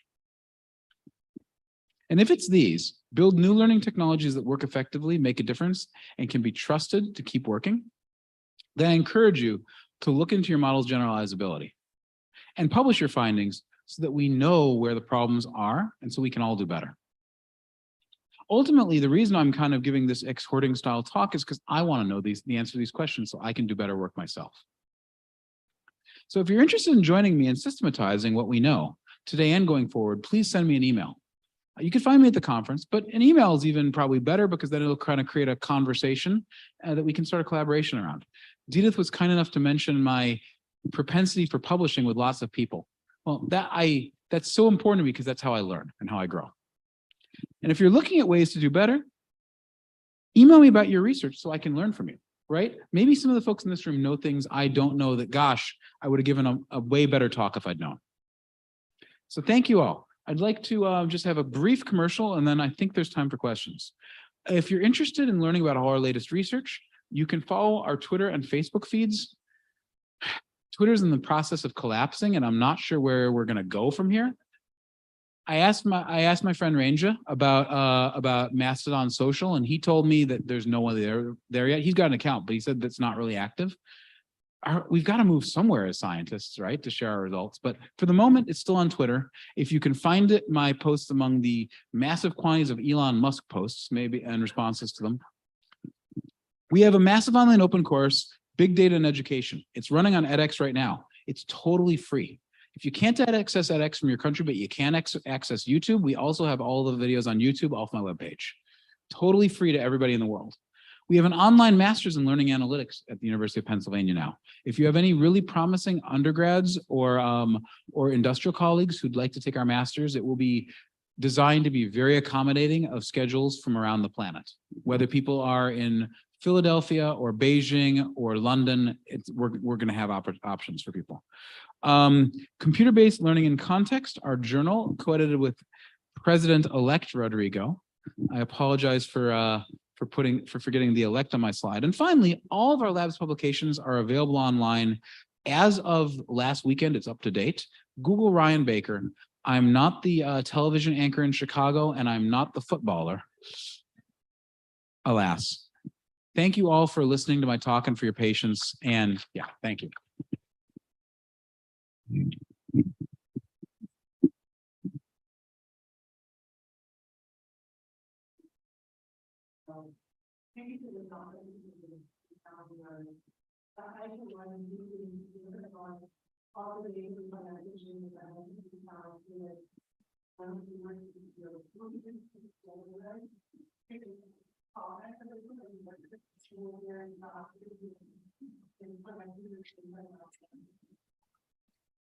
That's a great question.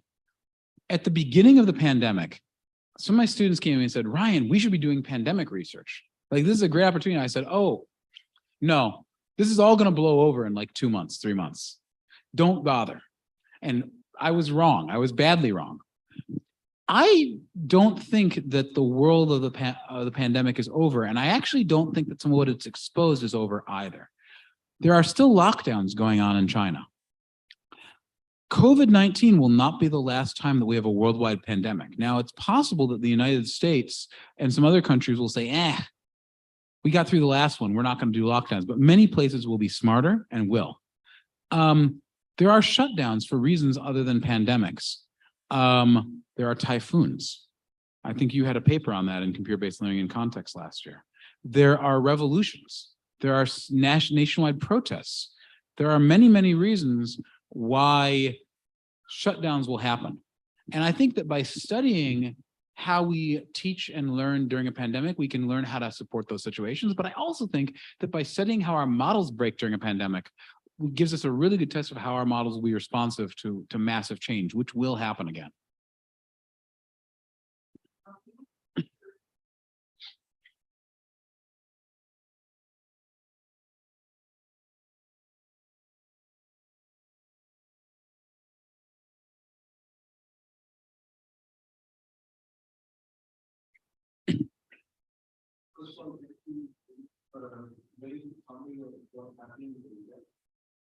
My question is about finding these Bibles. So,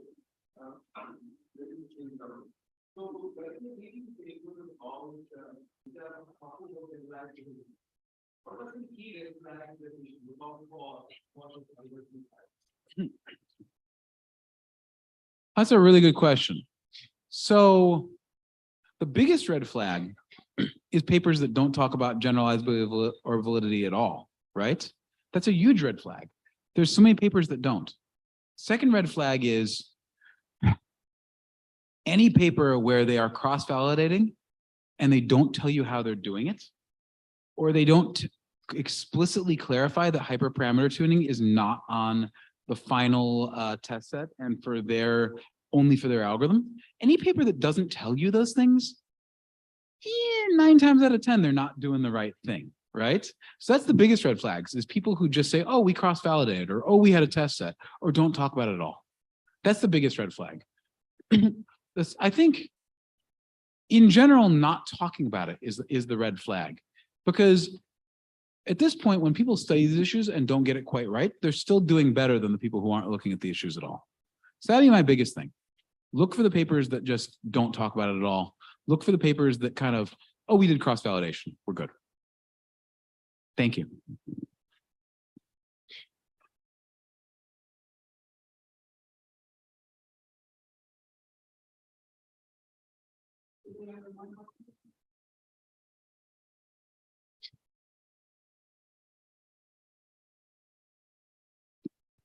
And if folks have other questions, feel free to shoot me an email or find me during the rest of the conference. I'm glad to chat more.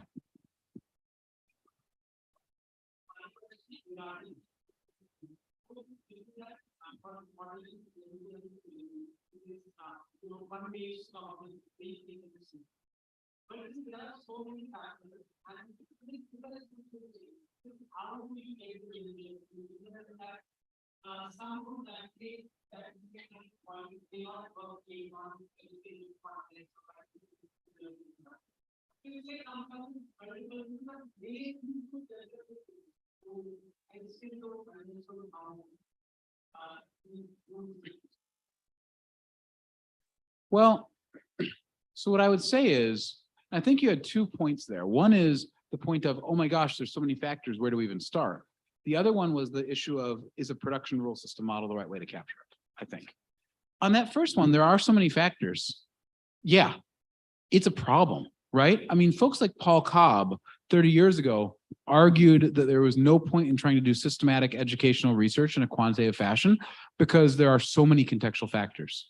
And yet, that doesn't mean that it makes no difference to study these things. Studying a few problems incompletely doesn't mean that we've done nothing. For example, the sheer fact that we now have more work in a small number of places looking at algorithmic bias and fixing it is a better world. It's kind of a case of one by one, we make things better. And you pick where you think is likely to be the biggest point of departure, and you look at that. That's going to come down to some extent looking at the literature and saying, if I was a scholar, for example, in a country with a long history of racial or ethnic divides, that hadn't had this kind of research, I would say, look at the research in the United States. The evidence for algorithmic bias on race and ethnicity is so clear. That's a good place to be looking in my own country, for example. Or there are issues, for example, when I gave this talk in Europe, people said, what about religious identity? There hasn't been work on this on religious identity, but that's a very important variable in some places. So to some extent, your own local understanding of your conditions is what variables you look at. We can't look at all variables, but we can certainly do better than we're doing now. And even if a technology can't be validated to be robust to all forms of change and bias, we can at least validate that it's responsive to some, which is better than nothing. As far as production rule systems, I mean, ultimately, I don't think production rule systems as a framework are any more vulnerable to this problem. Ultimately, the problem is the multiplicity of different variables we could be looking at. And we don't know what variables to look at. A production rule system is something that they're good at handling production rules and clauses. They're really good at handling and clauses. And that's good for when we want to look at intersectionality, and it provides a framework for knowing what the intersectional things we haven't looked at are.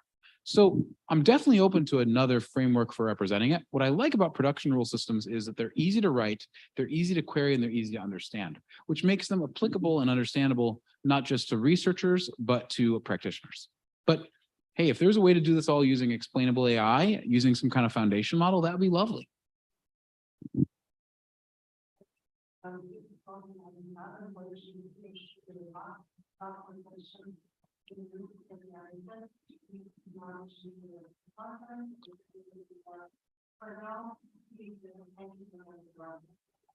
Thank you.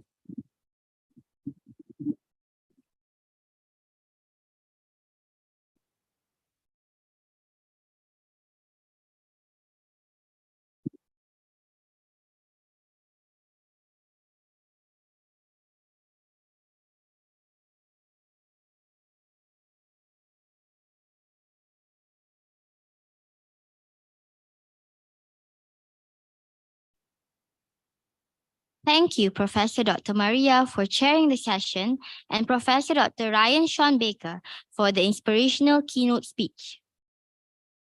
Ladies and gentlemen, I would like to invite technologist Dr. Masnida Matkambari to accompany Associate Professor Dr. Zoib Asimiran to present a token of appreciation to Professor Dr. Ryan Sean Baker for his keynote speech.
Ladies and gentlemen, before lunch at the Tonka Bean Cafe, we have one more thing on the agenda. Let's gather to the middle of the hall for a photo session. For the VIPs in the two middle round tables, please remain at your seats. As for the rest of the conference participants and delegates, please gather to the middle of the hall towards the front so that we can take a photo of you from the stage. Thank you.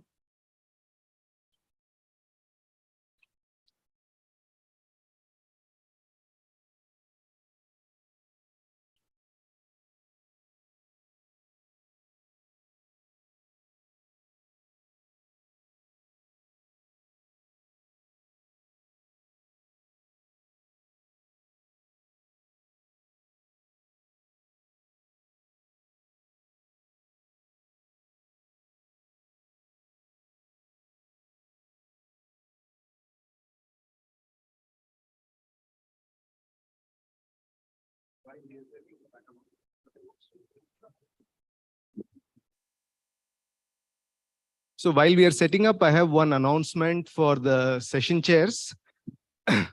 So now that we are going to be starting off with all the different sessions, session chairs, you will find that most of the rooms are hybrid, and you will find that there are a significant number of online participants also.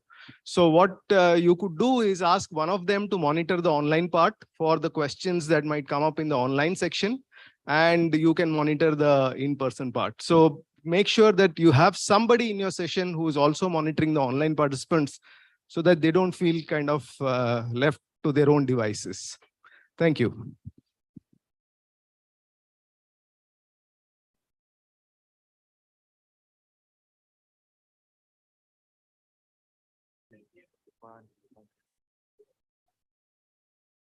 To the conference participants and delegates, please move further to the front so that the photographer can get you in frame.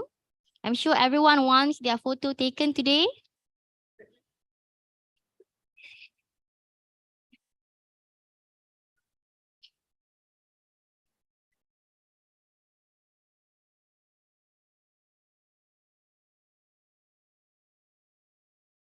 While we are gathering, if anyone lost their room key card, please come to me and I will give it to you. Thank you.